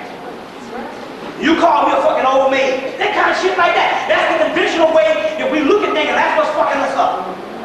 What law says that that sister has to be married? Who defines that? And that's patriarchal to say you define because some motherfucking man marries your ass. You see what I'm saying? You get this? Solomon and Sheba is lovers that go to another level. Dracula and Christ, same thing with the whole lover thing. That's coming from the Dionysus mythology also. Coming from the Dionysus mythology. Love is also a form of the great mother. This is something on a high level. Love is consciousness. And love means the union of opposites. That's what the motherfucker means. See what I'm saying? That's why you say, I'm vibing her, we the same damn way. And y'all ass be through. You be through. It means the union of opposites. That's what the shit means. Opposites attract. That creative energy, that's the damn friction. You know what I'm saying? That's the doggone friction. You know what I'm saying? Maybe me and Ginger was too much alike. That's why she figured shit. I know she's spiritual. She said, look, I'm out of this motherfucker. 7 years, boom. But we had gotten into a rut, whereas everything was chilling. And maybe it wasn't too much alike, because she's a Taurus, but maybe the point was about her being so young that she fell into my fucking realm. And that's what she said. I gotta identify myself for me. Hell, I've been a part of Bobby Hemmitt all this time and shit. And that's what I'm known as, Bobby Hemmitt's woman. You see what I'm saying? 7 years. You see, so the concept here is, the 2000 came and then where that shit, and it was spiritual, because I mean, I talked to her today. She said, no, I got a goddamn date. Ain't that a bitch? But anyway.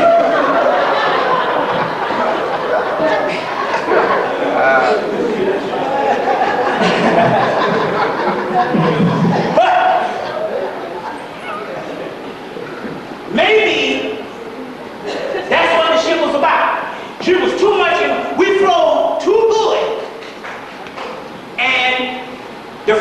wasn't there, and as a result, the shit was dying. You understand what I'm saying? Because the opposites wasn't there. You understand where I'm coming from? It's very key. Now, let's go on. Let's go down, and let's deal with this one thing here. First of all, getting into this sexual energy thing right now. The great mother, the sexual energy must flow. And how it flows is to destroy the guilt of patriarchal slavery. Now, we know one thing. They set the male up, he can fuck all he wants, and he's still admired. You might call him a hoe and shit like that, but you don't look down on him as you know, you might say that nigga that sleep around, but you don't look down on him as a slut. You just don't do the shit. Now, I said this in the last lecture. Let's look at this shit, because even in the book, The Tao of Sexology, the Tao of Sexology, he said that there's anything where we got a shortcoming with inferiority, when it comes to male and female, he said it's got to be the goddamn male on this motherfucker shit here. Now, but we have to grow to initiation to get to that particular level. We're going to get into that whole thing also, too. But now let's look at this. I talked about this in the last lecture. Let's go into this thing a little bit deeper. Now,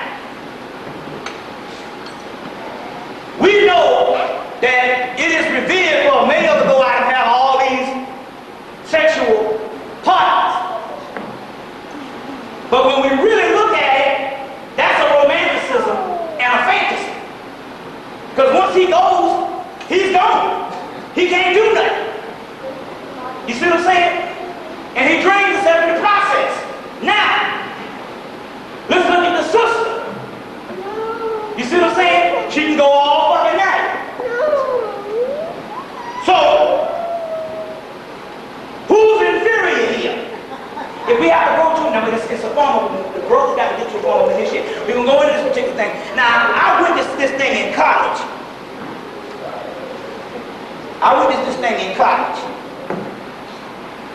I saw two sisters take down half a damn dormitory of niggas in one night.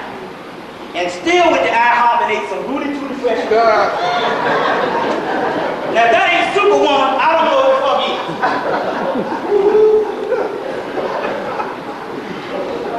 Then come back the next night and take down the other half. I saw this shit. I saw that building. I saw this shit at Marsh Brown College. I saw this shit. And still went out beside them eggs and bacon. Reason why I know, but I didn't want to take it about. No, let me tell you what happened. They took down the dormitory one. They took down the dormitory one damn one. I'm like, look, y'all are some bunch of goddamn hoes. Now y'all need to at least get paid for this shit. That's a lot of fucking niggas. So they said, well shit, we'll employ your ass. I wasn't no pimp. They said, we'll employ you. You just hold the door. So I was in charge of the damn cash. They said, okay, $5. I said, it's business. I was 22, whatever. So they said, well, hold the damn door. I said, okay, then y'all employing me. So I was working for them, these professionals. You see what I'm saying? This is the next time, and I saw them do this shit. This is why I know what I'm talking about. But what is that saying? Now I'm saying that's a little overboard. But still, yet the story is giving you some concept of power. Like it says in the book of the law. The scarlet woman, all power is given. Okay? All power is given. Let's go on. Y'all alright? Alright. Dr. Ben said the kingdom of heaven is between a black woman's legs. Now, he didn't expound on that, but that's truth in so many words. This kingdom of heaven is called the second Aru. Fields of blood, or the La Ma Yin, the dragon's realm. The Dracula dimension of the ultimate black hole, Maya Shekinah. Shekinah is the feminine aspect of God in the Kabbalistic text. Or it's also called a Shakti energy in the whole tantric thing. It's called the layer of Apep. Remember Apep? They call it Apophis, that's the Greek one, Apep. You see the creation myth of Ra. Ra comes into creation by overthrowing the great dragon, Apep. Same story of you had this great primordial mother, Tiamat, and Marduk comes and he slays her, her child slays her, and then takes her body and takes her blood and make humans out of it. And the humans become subjects of the children. So we are higher than the gods that rule over us. That's from Alexander Hagel's book, Babylonian Genesis, and all. And so in the creation myth of the Egyptian creation myth, which is the later one here, Ra overthrows Apep. That's the same great dragon, the celestial ship of the north, the great mother. That fallen, she becomes the fallen Shekinah, or the fallen Malkuth. You'll see Malkuth is still at the bottom, but it says kingdom. Or the fallen Leviathan, which is also pure Kundalini energy. We driving this stuff home. Y'all with me? Yes. The layer of Apep was replaced by Ra force, and the plane of creation by bringing down the great mother. Ra is the patriarchal zone of the plane that took it took a circular flow of the great ground. So what it did was you got a great ground, which is a snake biting its tail. This circular flow of the great ground energy is the great mother. And they made it linear. Time becomes linear. So they took the great ground, which is this snake biting its tail, which is the great mother. You'll see the great ground. And they made the shit linear. That's how white people are linear thinking in this whole 9 yards. But that's the patriarchal flow of shit. Linear. So the great ground of energy was made linear by taking the flow of sperm downwards instead of upwards. Back to the Alpha Draconis, the great mother. The great womb in the doorway of heaven. So they took it downward, and downward creates a physical baby. Upward creates a God. The left-hand path is the sexual growth of Tantra, which was originally practiced by the pre-dynastic Typhonian, Kamite, Draconian cults of Cam. They call it the Draconian, Ophidian, or the Kamite, or the Typhonian. The Typhonian tradition rose, developed, and declined even before the first monuments of Hemmitt was built. Later on, they was replaced by the Ammonites, or what you would call your masculine side. That would be your dynastic Egyptians. That Typhonian travels on up into India. That's where we get into the whole sex tantric shit. Okay? Now, so that put man back into the doorway. The Ophidian cult will put man back into the doorway of the second the primordial paradise. So the doorway number one is even like Yehoshua that brought to my attention and all, which was true, based on the whole, this particular, the eye that you see here, which is the vagina, on the universe thing, which is also called a vessel, or it's called a yoni, and all. So this puts man back into the doorway, which is right on track. That's why they got to shut down. Now follow me, but they got to shut down certain things based on this whole sexual shit. Y'all all right?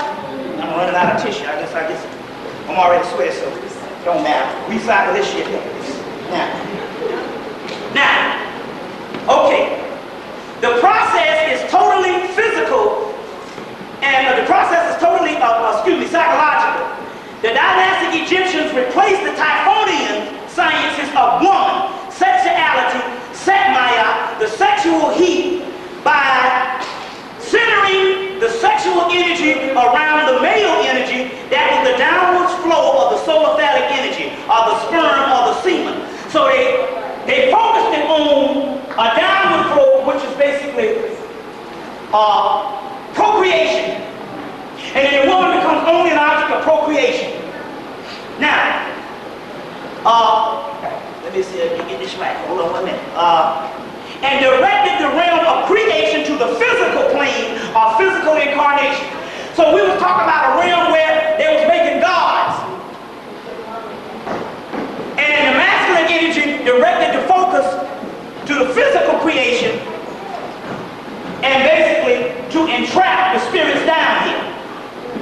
Now, the physical plane of incarnation, thus making the great mother of the universe, the mother of the physical matrix, Maya, illusionary plane. So the great mother, on one aspect, which is this realm of the pristine gods, or the pristine, what we call asuras, or anti-gods, or shadow matter, becomes entrapped into the physical aspect also too. And so although we do have a section of this that happened in a masculine creation, but we also have this again in the masculine domination of the woman, because they cut out certain sexual practices that was in pre-dynastic Kemet that we're going to trace back in a few minutes. That all right? Yes. Okay. So the left-hand path consisted of the retention of sperm, thus giving full energy to the woman to manifest and illuminate and raise the Shekinah of the Shakti Maya, second Aru, sexual paradisal kingdom. This is the way the woman, this is why the woman's pleasure has been neglected and more has been put on male pleasure. Now, in so many words, we're talking about a balance here. We're talking about a balance here. I'll tell you in a few minutes. Simply by convincing the woman, so wait a minute, I'm going to get this right, I'm going to read this first. They focus on shutting the woman down by replacing her pleasure and focus on the male pleasure. The male, what the hell, automatically going to get pleasure any goddamn way. Either long enough or very quick. So it ain't about you getting pleasure. You know what I'm saying? If your shit rides, you pleasure. Otherwise, it ain't gonna rise. See what I'm saying? Otherwise, it's not gonna rise. But then again, what little pleasure you talking about is talking about going for your orgasm or your ejaculation. That's gonna happen either very soon or you might can prolong it, depending on how good your ass is. The point I'm trying to make here is they focus on the male's pleasure other than the female's pleasure. Now, the female's pleasure leads to something. Now, that's what we're talking. We're talking about some energy that leads to something other than just an ejaculation. Obviously, that ain't leading to shit, but more goddamn crumb snatchers.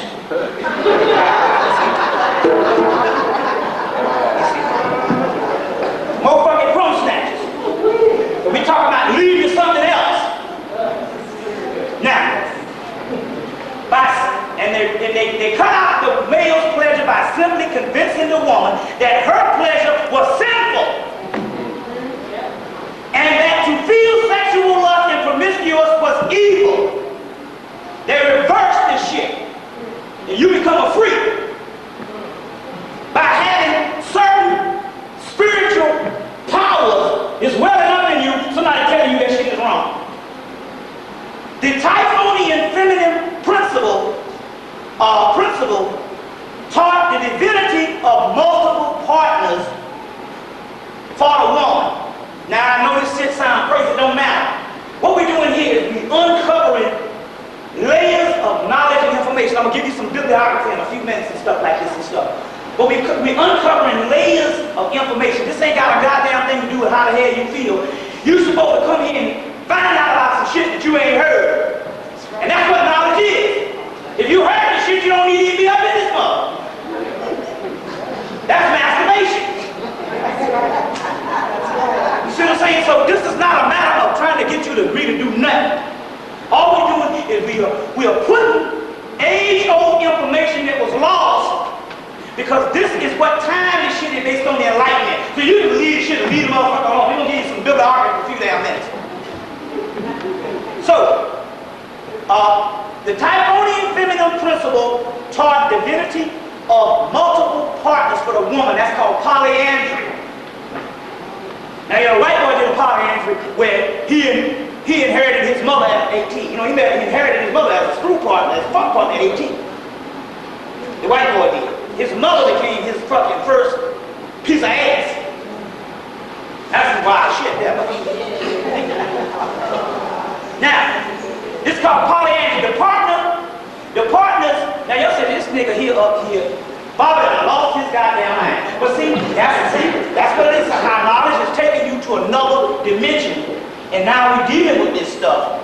And all of a sudden and shit, I'm looking like goddamn Rick James in y'all black ass. See what I'm saying?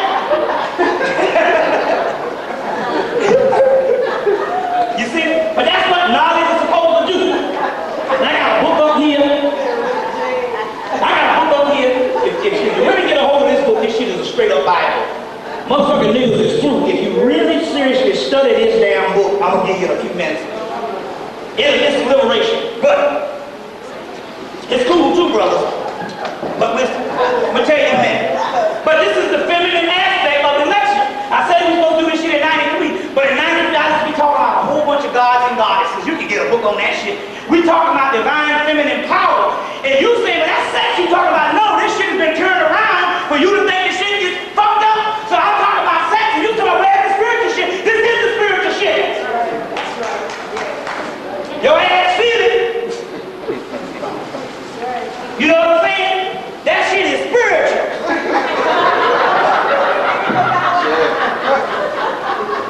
See what I'm saying?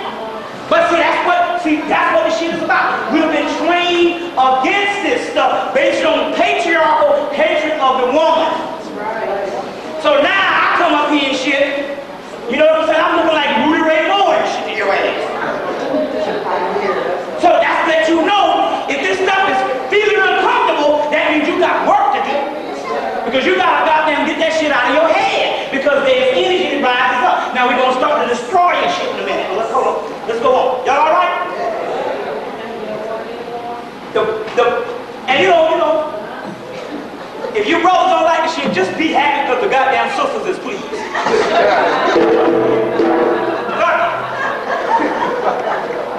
You know what I'm saying? For once, you know what I'm saying? You ain't sit on some fucking football field, running around sticking your hand to see somebody ass in your power. All of that homosexuality. Okay. Yeah. Okay. Okay, good. Okay, you got it, brother, because I got about that, just about that much. Yeah, I got about just that much. Now, let's go on. Now, the multiple partners. Now, we're not talking for all y'all up in here. You might can't cut the mustard. You might.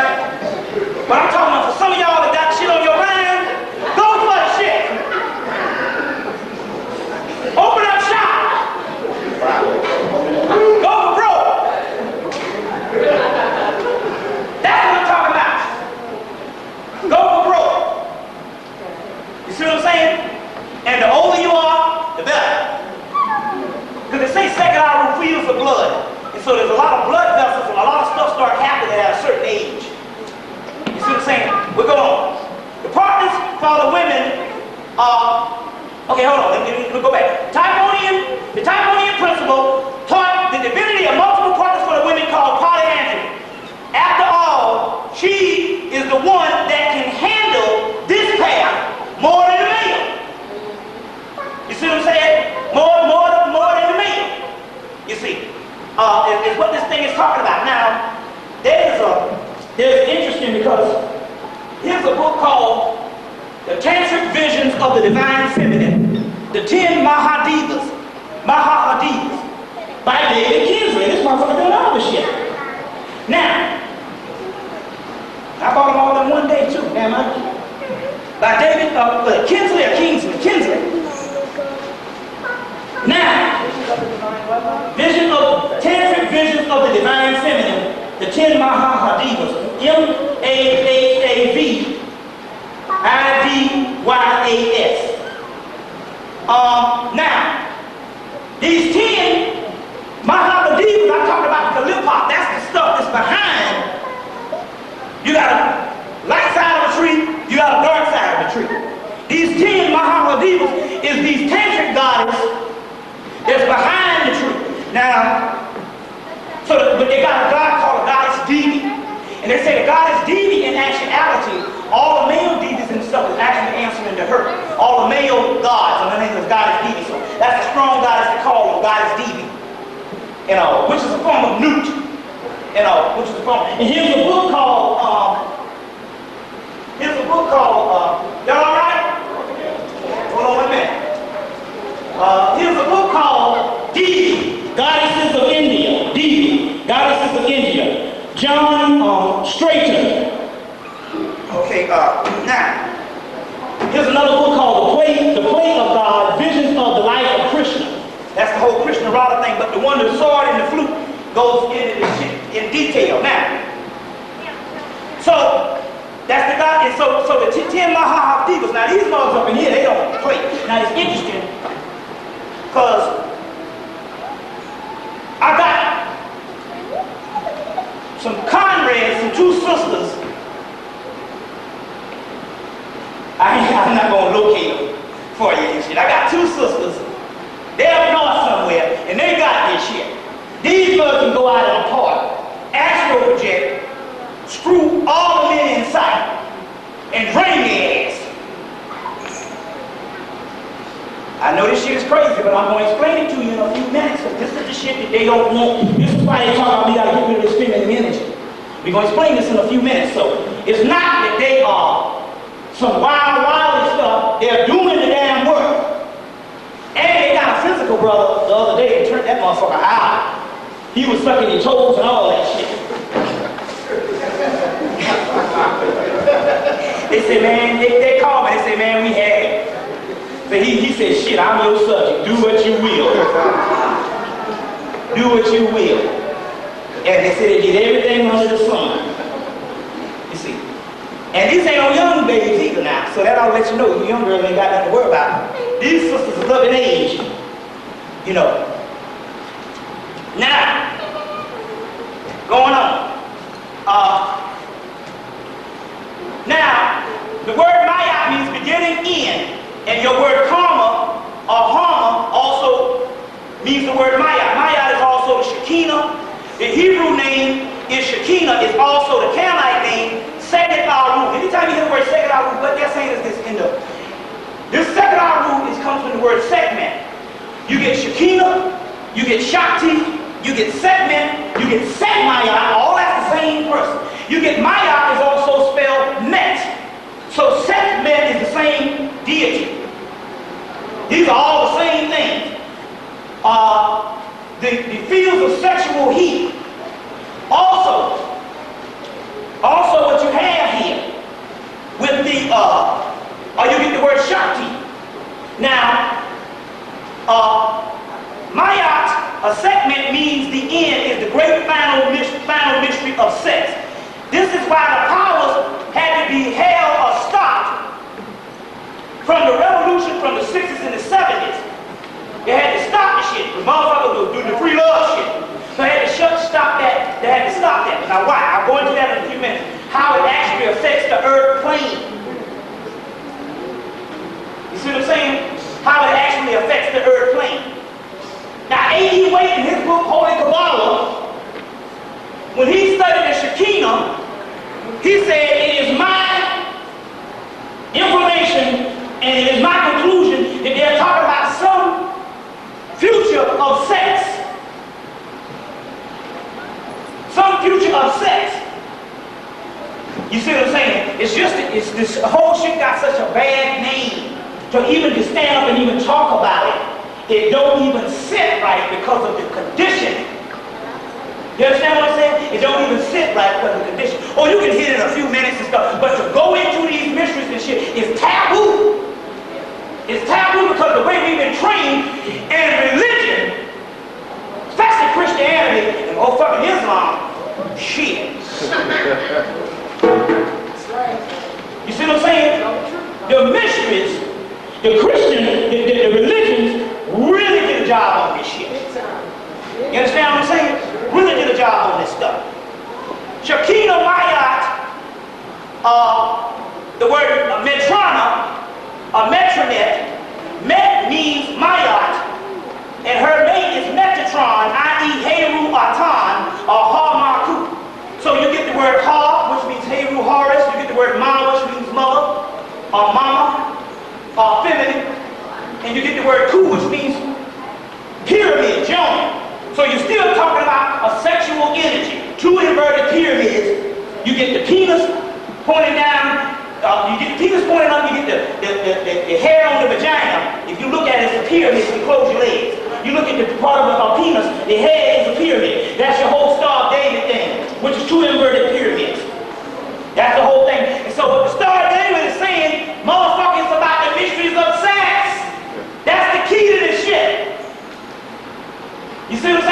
thing that you've been trained about all the time. You see what I'm saying? That's the key. You see. Now, let's go on. The Shekinah is the middle pillar, which is the Kundalini energy that shoots up the spine. Ma'at balances the scale. This is the alchemical balance called the great work, the Tikkun. The balancing of Shiva and Shakti. So also Shiva is this god of sexual energy, and Shakti, which is supposed to be his mate, which carries the Shakti power. His mate either comes as the goddess Saturn, the goddess Parvati, and sometimes Kali. But the energy that Parvati and them have in them is called the Shakti energy. It's called the Shakti energy. Let's go on. The ancient arcane mysteries of the great mother, the Typhonian, before the patriarchal age, male gods dominant was the sexual and later named Tantra. So all this sex Tantra that we have, now this is what's going on here. Now let me break this thing down. In the pre-dynastic age, you had the mysteries, you get the Ra comes into being by overthrowing Ahab. That's one priesthood overthrowing another. Feminine priesthood. Massey talks about that. He alludes to that in these books about there was some primordial shit that was going down, which was based on the world's great mother. Now, in those particular mysteries of the world's great mother, they taught the tantric mysteries of sex to go to another level, and they had multiple partners to do the shit. They even had these priestesses in dynastic Kemet where they would have these males would go to these mothers. I guess that's the real dead mother. They call them scarlet women, to still carry out this sexual spiritual act. You see what I'm saying? And as time went on, this shit became taboo, and that's some of the origins of Satan. The harlot. Lilith is, the ultimate example of that is Lilith in the Hebrew mythology. But before it was Lilith and Samuel. Samuel is the serpent in the Garden of Eden. Serpent. So what serpent are they talking about? They talking about the dipstick. You see what I'm talking about? That's the real goddamn serpent. Serpent power, as well as the feminine serpent, which is the Kundalini energy. Alright? Now, y'all alright with that? Now, so in so many words, what we're talking about here was an actual mythological system, ancient tantric system that was dealing with the feminine mysteries of sexual energy that was later sacked by the masculine and turned around to be evil. And right now that's on your brains, that this shit is evil. Now this book here, hold on, let me finish reading this stuff here. In our patriarchal societies, women must be submissive to the man, her sexuality repressed, for if it is allowed to assert itself, she would change the male order. In giving the priority to the feminine side of humans, the left-hand path tantra is opposed by the Aryan patriarchal order in India also, and had to suffer unrelenting harassment and persecution for it. That's in this particular book here, Tantra, the Cult of the Woman. You get a hold of this damn shit here. You get a hold of it. It's called Tantra, the Cult of the Woman by Andre Van Lysbeth, Lysebeth. Andre Van Lysbeth. And it's a guy, but in this thing, he's trying to show this ancient primordial tantric cult that was in pre-dynastic Kemet that traveled up into India. And it's the cult of the woman, so it's talking about this is the shit that the Typhonian stuff was replaced with the male mysteries. But you get a hold of this damn book here, you got some shit. This is like a fucking Bible and all. We do dealing. You get a hold of this shit right here. But now the cool part about that is this. Now, the mystery of this is the male not to go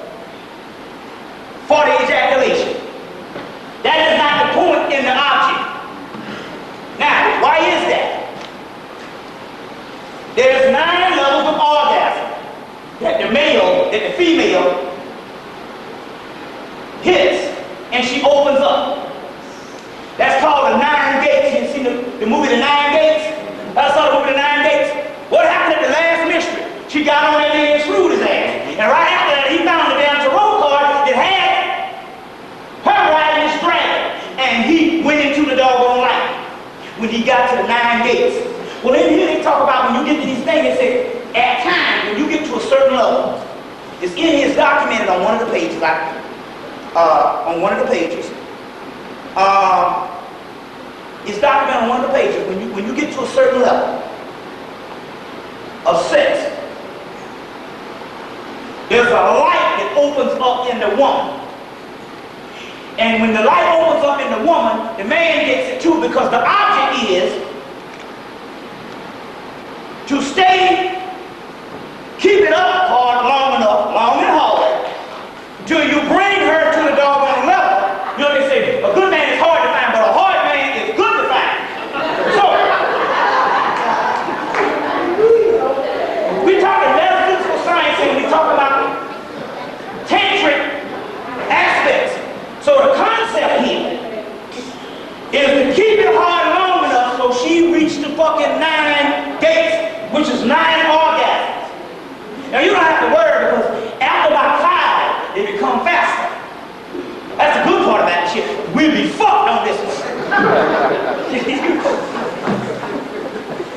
After about 5, they become faster. But there's a light that opens up. Most women don't even experience a true orgasm because they think the man is supposed to go. That's because we're trained in Western society to go after the ejaculation. You see what I'm saying? To go after the ejaculation. We're trained. Here's a good book. Modern Sex Magic, Secrets of Erotic Spirituality by Donald Michael Craig. Now you know white people write this book, so we don't write shit. So they got some freaky looking shit up in here. But don't blame me. But then again, the information up in this shit is damn good, because it's got 4 or 5 different authors. But Donald Michael Craig is the guy who edited the book. Modern Sex Magic, Secrets of Erotic Spirituality, which is excellent.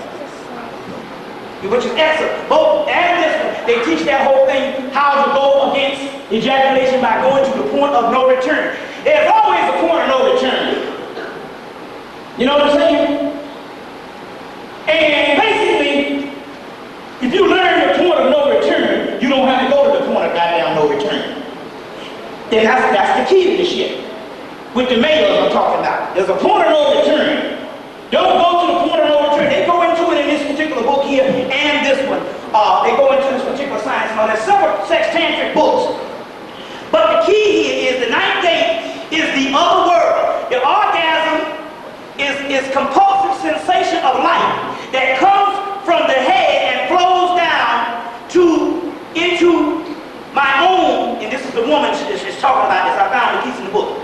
So, now let's go on. It says the orgasm is a compulsive sensation of life that comes down from the head and flows into my own, and I too start to emitting light within my body. Everything becomes light, and I am blended in dazzling light, which in sense is behind my eyes. That's the pineal gland. That's page 142 in this particular book, Tantra, the Court of the Woman by Andre Van Lifestyle. But anyway, in so many words, the man, he gets the sensation too, and they're both raised up, because there's one thing. His concept is if he stays hard long enough and don't shoot his wad and get the fucking job done, the rod becomes something, it's like a suction. So what happens is he drains her energy, which she has the energy to give because she doesn't ejaculate the same way. Although there's a part of the G-spot that you can use and you can ejaculate like a man. See what it is? It's the mistress of the women, the man, the fucking males. They don't, 100 years ago they said women didn't ejaculate, didn't have orgasm. That's because, the males are so fucked up and stuff. And so the mistress of the woman, they just not, the white man still just tapping in this shit. Where in this book they talk about a goddamn African tribe where the African girls have to go wet the wall. They have to go skeet on the wall. And we ain't talking about no piss either. They train the little girls to skeet on the wall. Vaginal fluid on the fucking wall. And the African tribe. So we talk about mysteries of the female that ain't even been tapped into yet. You see what I'm saying? Because we living in an ignorant society, and this was the shit that our goddamn ancestors was getting down with. You see what I'm saying? Other than some fucking putting some beans on the goddamn table and light some goddamn candles with some damn libation. You supposed to be fucking, and that's how you honor the gods because they up inside your ass. Now, in so many words, if they stay to a certain section or level long enough, the brother, he starts absorbing this energy. Now, in this energy is called Kalis, Shaktis, and Ojas. These primal lunar fluids that is in the vaginal secretions of the female. What these things do is they polarize both of them. What happens is this: we both have latent images in down. It's right in the root chakra, but it's so low into regular meditation can't get it up. It has to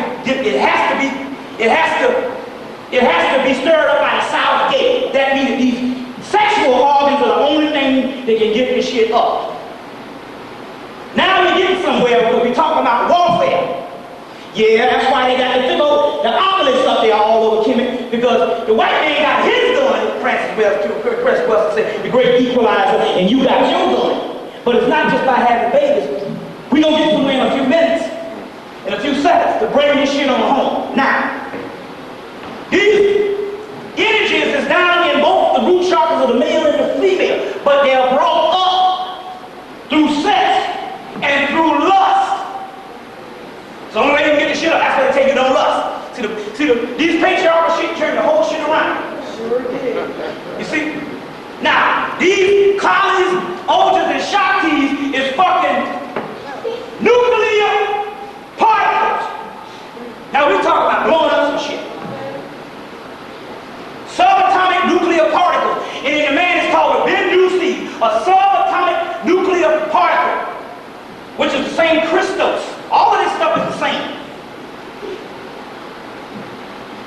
The white woman does not emit the Kalas, the Shaktis, and the fucking Ojas. That's right. The white man don't emit the Kalas, the Shaktis, and the Ojas. And the Bendu, because they are hybrids. That means that that's why they got the black man now going with the goddamn white woman in mass. That's by design. So he can't hit the black pole. That's right. Yeah? That's right. And now they done turned this shit around, and now they getting a campaign for the black woman to get the fucking white man. So she can't get the black pole. That's right. All right? The black hole and the goddamn black hole. The lingam and the yanni. See how this shit is unfolding? Now, so the key here is to keep it up long enough for her to hit it. 9, 11, 13, the more the better. Now, what happens when you hit these gates? There's energy and frequencies. And when you go to sleep at night and you go to your higher self, this shit starts to burn in Kundalini energy all over your body. I know, I felt this damn shit. You see what I'm saying? That's how I know what the hell I'm talking about. I ain't giving you no bullshit. Some shit I'm reading out of books. I'm telling you what I know what's up. But the key here is you got to get to that particular realm to do the shit, and you got to goddamn rock the house. Can't be no 3-minute man on this shit. That's right. See what I'm saying? You got to rock the house. So, I learned that shit this goddamn summer. And if I didn't know that shit before, maybe Jimmy ass wouldn't have left. Shit, she would have never left the goddamn house. And I thought I was good before. I got this shit. Did a little magical ritual to get it. And some this shit hit. You see what I'm saying? I got this shit. You see what I'm saying? You see, so, and I didn't get it from the Jackson 5 line of the black hole. I got it from getting in the black hole. You see, now, 1, 2, 3, 4, 5 Jackson line. Now, okay, let's go on. I'll let you know what's going on. Now, what is going on here? It's called polarity. You are the ancient primordial beings. That means that the linga is a form of the universe, which is the penis. The yoni is the other half of the universe. It's the great clown, it's the snake biting its tail. They know now if the universe meets, you change the universe. Because guess what? This is a matrix, it's an illusion, it don't exist. We are all one. It's just that these brains are telling us that we're separate. But the only thing that exists is the sexual union. So the chemical marriage is you hit the other part of the universe and you can destroy that shit and you can destroy the matrix. Okay, let's look at this shit here. This is O'Flaherty's book on Shiva, the erotic ascetic. Okay, the dangers of Shiva's obsessive sexuality. Yet the great majority of the Hindu myths depict Shiva's sexual activity as dangerous, as well as his chase, or his, not getting none, as a refuge. Where the sexual activity is the motion of fire, the chastity is the motion of water. For the two aspects are terrible and one terrible and 1 mild. The terrible form is the fire, the lightning, and the sun that destroys the universe. Now, she translated this shit in 73, then in 75 they started killing our ass in that clone shit. And by damn 82, AIDS, when they come out with the herpes like fucking 6 months before. Then they said, no, fuck that, AIDS. That's what this whole shit is about. You see what I'm saying? That's what this whole thing is about. So they said, no, we're going to do even better than that. We're going to lock up 1 million fucking niggas in prison to make sure that the black hole don't get to the black hole and destroy some shit. Now, like I have lectured in the fucking federal penitentiary in these prisons. You ever see motherfucking these Essence magazines, the Essence Mail? You want to see an Essence Mail, you go to that goddamn prison. That's where your fucking Essence Mail is. Now, I ain't no faggot or nothing, but I'm trying to tell you this shit here. That your Essence Mail, your night shine armor, they got them up in that motherfucking prison. 1,000 deep, cut niggas. See what I'm saying? Yeah, but you like the fucking white man. Fuck y'all niggas, y'all talk that goddamn shit. Fuck that goddamn rap. You talking that shit, that rapper talking about equality, he got your motherfucking man locked up on some bullshit. Half the niggas up there ain't no rapists, and half the niggas up there ain't no murderers. Half them up in there for some little bullshit, little dope game, he put out here. You don't get 1 million motherfuckers in damn prison. Like I said, from 1776 to 1990, it took them 114 years to get 1 million people in prison. And then it took them 10 years to triple that million, and that's the brothers. And you like the white man. Fuck all y'all motherfuckers who like white people. You my goddamn enemy too. Fuck all y'all niggas up in here who like white people. Yeah. I don't give a shit. You see what I'm saying? Damn it. Because I'm talking about fucking wartime, and we sitting up here and shit talking about we are the world. Motherfuckers say, no, goddamn it, we are the fucking world, and your ass is in the fucking prison. That's right. Now y'all can take that shit and let it alone. Now, so anyway, he talking about destroying the doggone universe. But there's energy in this shit, but you gotta get out of the doggone moralism, and that's patriarchy. They're shutting your shit down. Because the 9 gates is in you.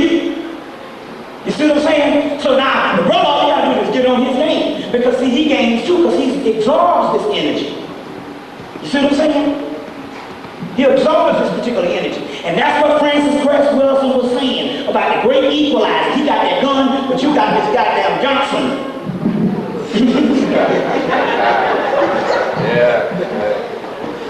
And that's what the whole land is. They worship Shiva or Osiris's penis because they understand that ultimately, who would ever know that the simple act of fucking is going to free your ass? Because this is the way you are the gods. Now, what it is a primordial seed that is up in you, called a Bindu seed. That seed is going to rise. And once you become gods, that's over. You understand what I'm saying? Now, they talk about that X-Men with all that mutant. They talk about the mutation, and they can do all this. But what they can show you each, if you saw the movie, each one has a particular power, but they were weak without each other. What this thing is, the Christos in us, which is the seed at the lower intestinal tract, when it rises up, which is your Christ thing, you mutate into multiple powers, and you have a complete gamut of the universe. And this is the shit that we talk about, and that's what Richard King was saying. We are on the verge of this shit. But you got to get out of all this goddamn inhibited ways. That's right.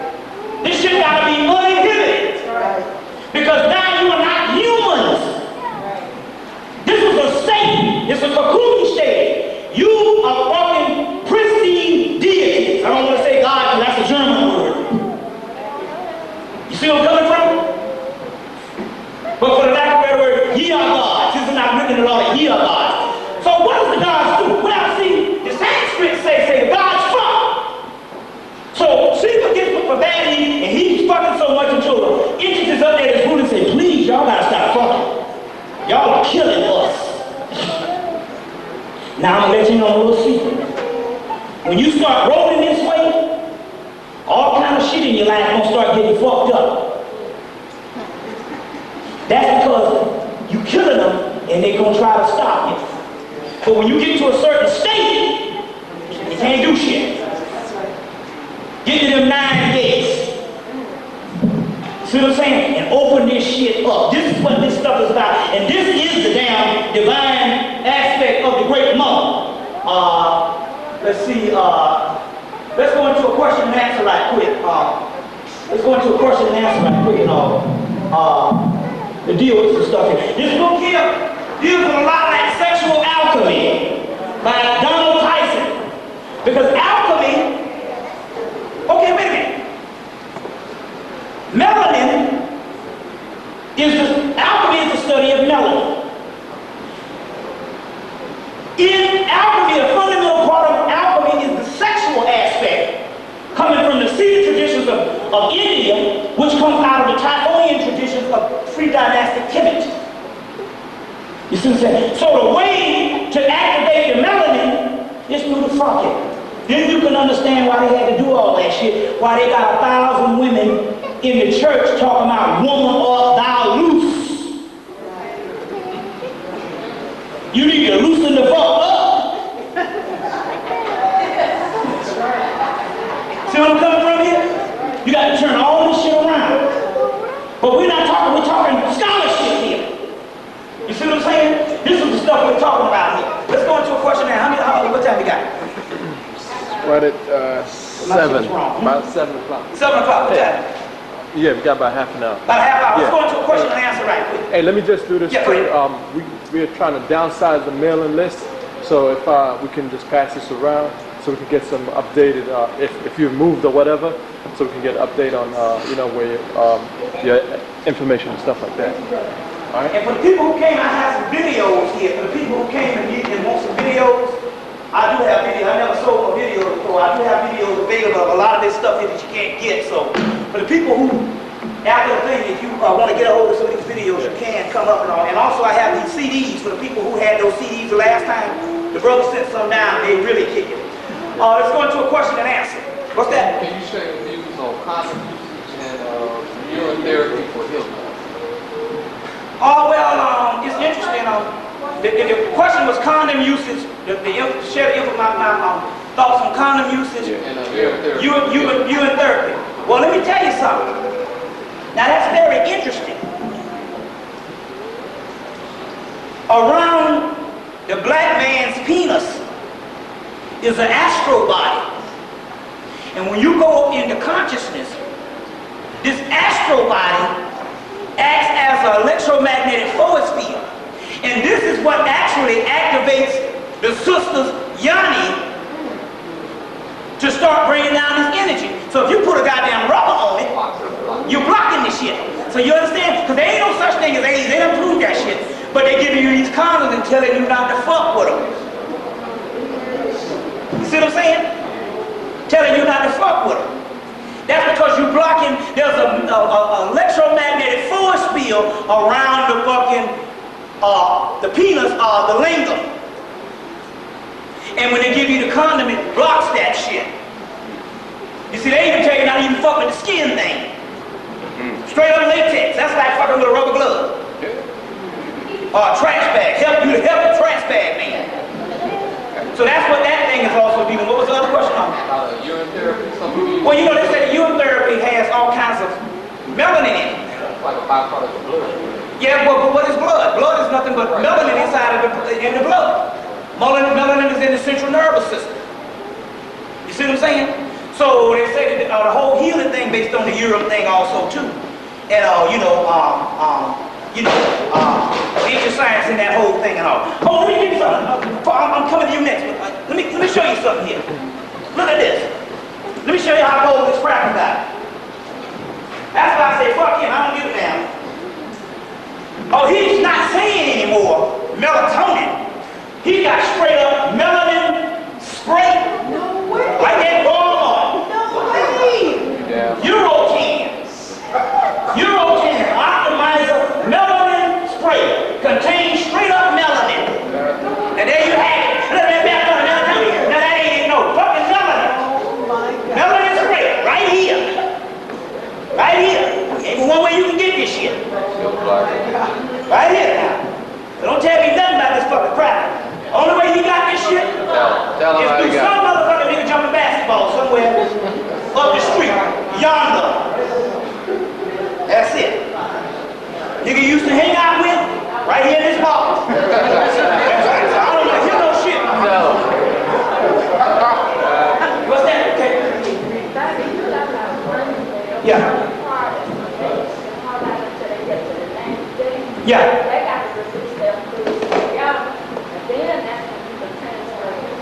That is true too. That, yeah, well, see, you are right. Because see,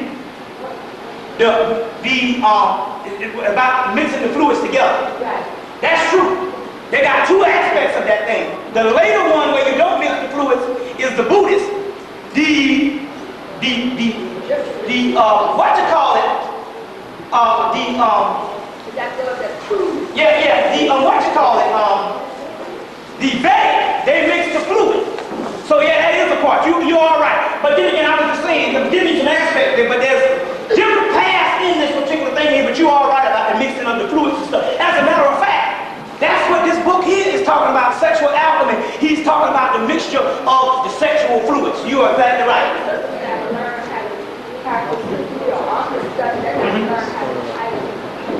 Yeah, you see, it's all kinds of stuff. What's that, brother? In terms of that Yeah. part of sexuality, what about the aspect of the menstrual cycle still being a powerful time period as well? Well, you know, like I say, I deal with that. I got several books. The best one I'd say is the book, which is the Bible to me. The Wounded Womb. No, that's the Wise Womb. Wounded Womb is Valentine's. The Wise Womb, Penelope Shaw and Peter Redgrave, is a fucking masterwork, as well as the book on Her Blood is Gold, as well as the book Dragon Time. And this particular book here goes deep into the whole menstrual thing. And the reason why I took up the side of the menstrual cycle because it is a latent part of the alchemical process. And we got the fucking Cedar text, Sanskrit text is dealing with that whole thing. Now, on the other hand, which we deal with the Great Mother Lecture, is this. The menstrual also was used as a device that was an automatic device for abortion. So basically, you can eliminate it by turning on the faculties. It's just that we lost the science to it, and then when the blood started coming, we going, well, what is this? But it used to be a thing that in actuality, because remember they didn't use sex procreation, that was secondary. Hell, you're going to have children on the planet. Fuck it. So that's, you know what I'm saying? The other thing was to get to a level of spirituality because we talk about the cult of tantra. Right. So the whole sexual thing was, the menstrual was an automatic abortion technique. You see, abortion technique also. It's in, there's a good book though, The Mistress of the Dark Moon. It's in that particular book. Was it when you got Dark Moon Mistress, Yehoshua? But it's the Mistress of the Dark Moon. Mistress of the Dark Moon, they go into that whole 9 yards and stuff like that also in that particular book also. Give me some questions. What's that, brother? Yeah. I want you to found on the soul. You mentioned like the soul and stuff. Yeah. Come back together. Yeah. But you also said you can see like a goddess that's behind that. Yeah. Not necessarily physical. Right. That you Well, that's what the souls are. And so what happens is, it'll get to the point where you just don't know why you love the motherfucker. You're just overwhelmed. And it's usually gonna come, it's something that you don't plan on. It just happens. You can't figure it out, you know what I'm saying? And it always comes through a form of madness and unconventional, and it don't make no logical sense. Because it's the goddess behind it, somebody that's an advanced entity. If that goddess was just one person, or you can see that with you. Huh? Can you see that with any person you were with? Or that means it has to be one person? Well, let's put it this way. There's a way of raising up to the goddess level. I think that I think this has to do with a lot of these souls that's back now for this. That's what people there used to say, we all knew each other. He used to say that shit. We all knew each other. We only agreed to do something that we agreed to do a long time ago. You see. And so, we agreed to do a long time ago. So, give or take, most of the time when you talk about this heart chakra thing, it's something that's unique. You know what I'm saying? It's something that's unique. You see what I'm saying? Obviously, at this time, it can't be that much. If you with somebody that's absolutely opposed to anything spiritual, then obviously, that probably ain't the one. You know, give me some questions. What's that?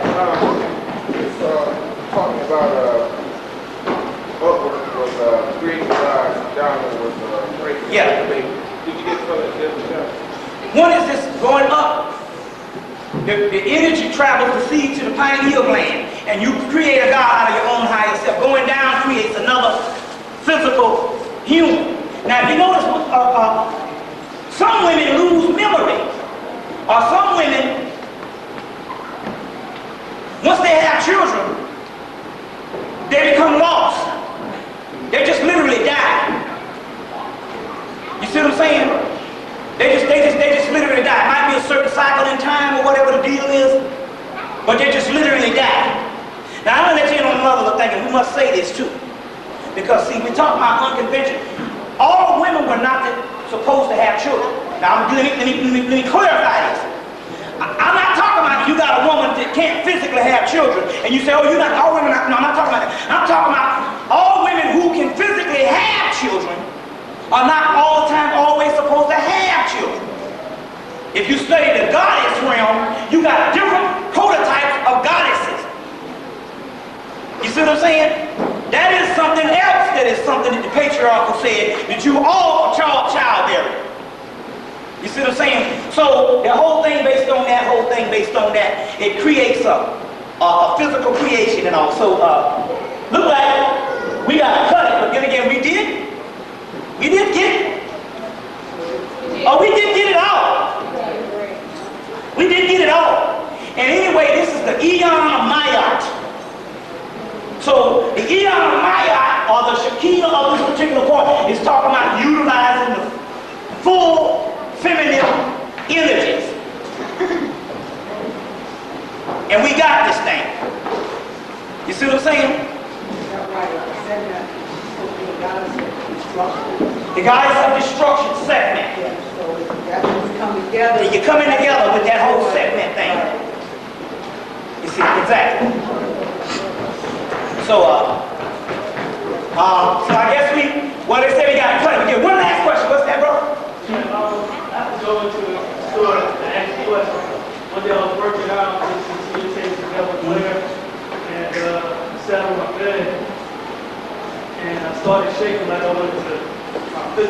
Yeah. And I gave out a loud yell, but I was breathing in instead of breathing out. I was wondering, after that, I went to the bathroom, I was looking at myself like, I was like, a new person, Yeah. my physical body. I wanted to ask you, what is that happening, like you said, when your soul seeing? Yeah, basically your Kundalini energy was rising, and basically what it does is when it was rising and stuff, your astral body became awakened, and basically your astral body can somehow get loose from your physical body. That's that whole shit when you ride the hate. You said hate riding. You ever heard that old story and stuff where you wake up and you can't move, you can't holler? That's because your astral body has not come back. You astral travel, and your astral body has not come back down and merged with the physical body. You see what I'm saying also too. So that's what that thing is also dealing with. What's that? Your astral? What's that? Don't be surprised if you get a note from the team that I will be doing a lecture sometime in the future. I haven't discussed it with them yet. I was going to speak today, but today was more or less abbreviated introduction. And so the topics that I speak on, they require like an hour each topic. And I have some topics dealing with who's who, biblical prophecy as related to who our enemies are today. Because the fact that now we don't have somebody showing us our physical enemy, we're going to sleep and we're still killing ourselves. So we need to know, to keep in mind what's going on and verify some of these things that are taking place. Now, from what I feel, it's going to be a new Jewish vice president. We know it's not going to be a people. They never ran nobody before. So the reason why I feel like we are going to get in is because why would they step up after all this time and not run nobody? It's interesting. Farrakhan wants to be believable.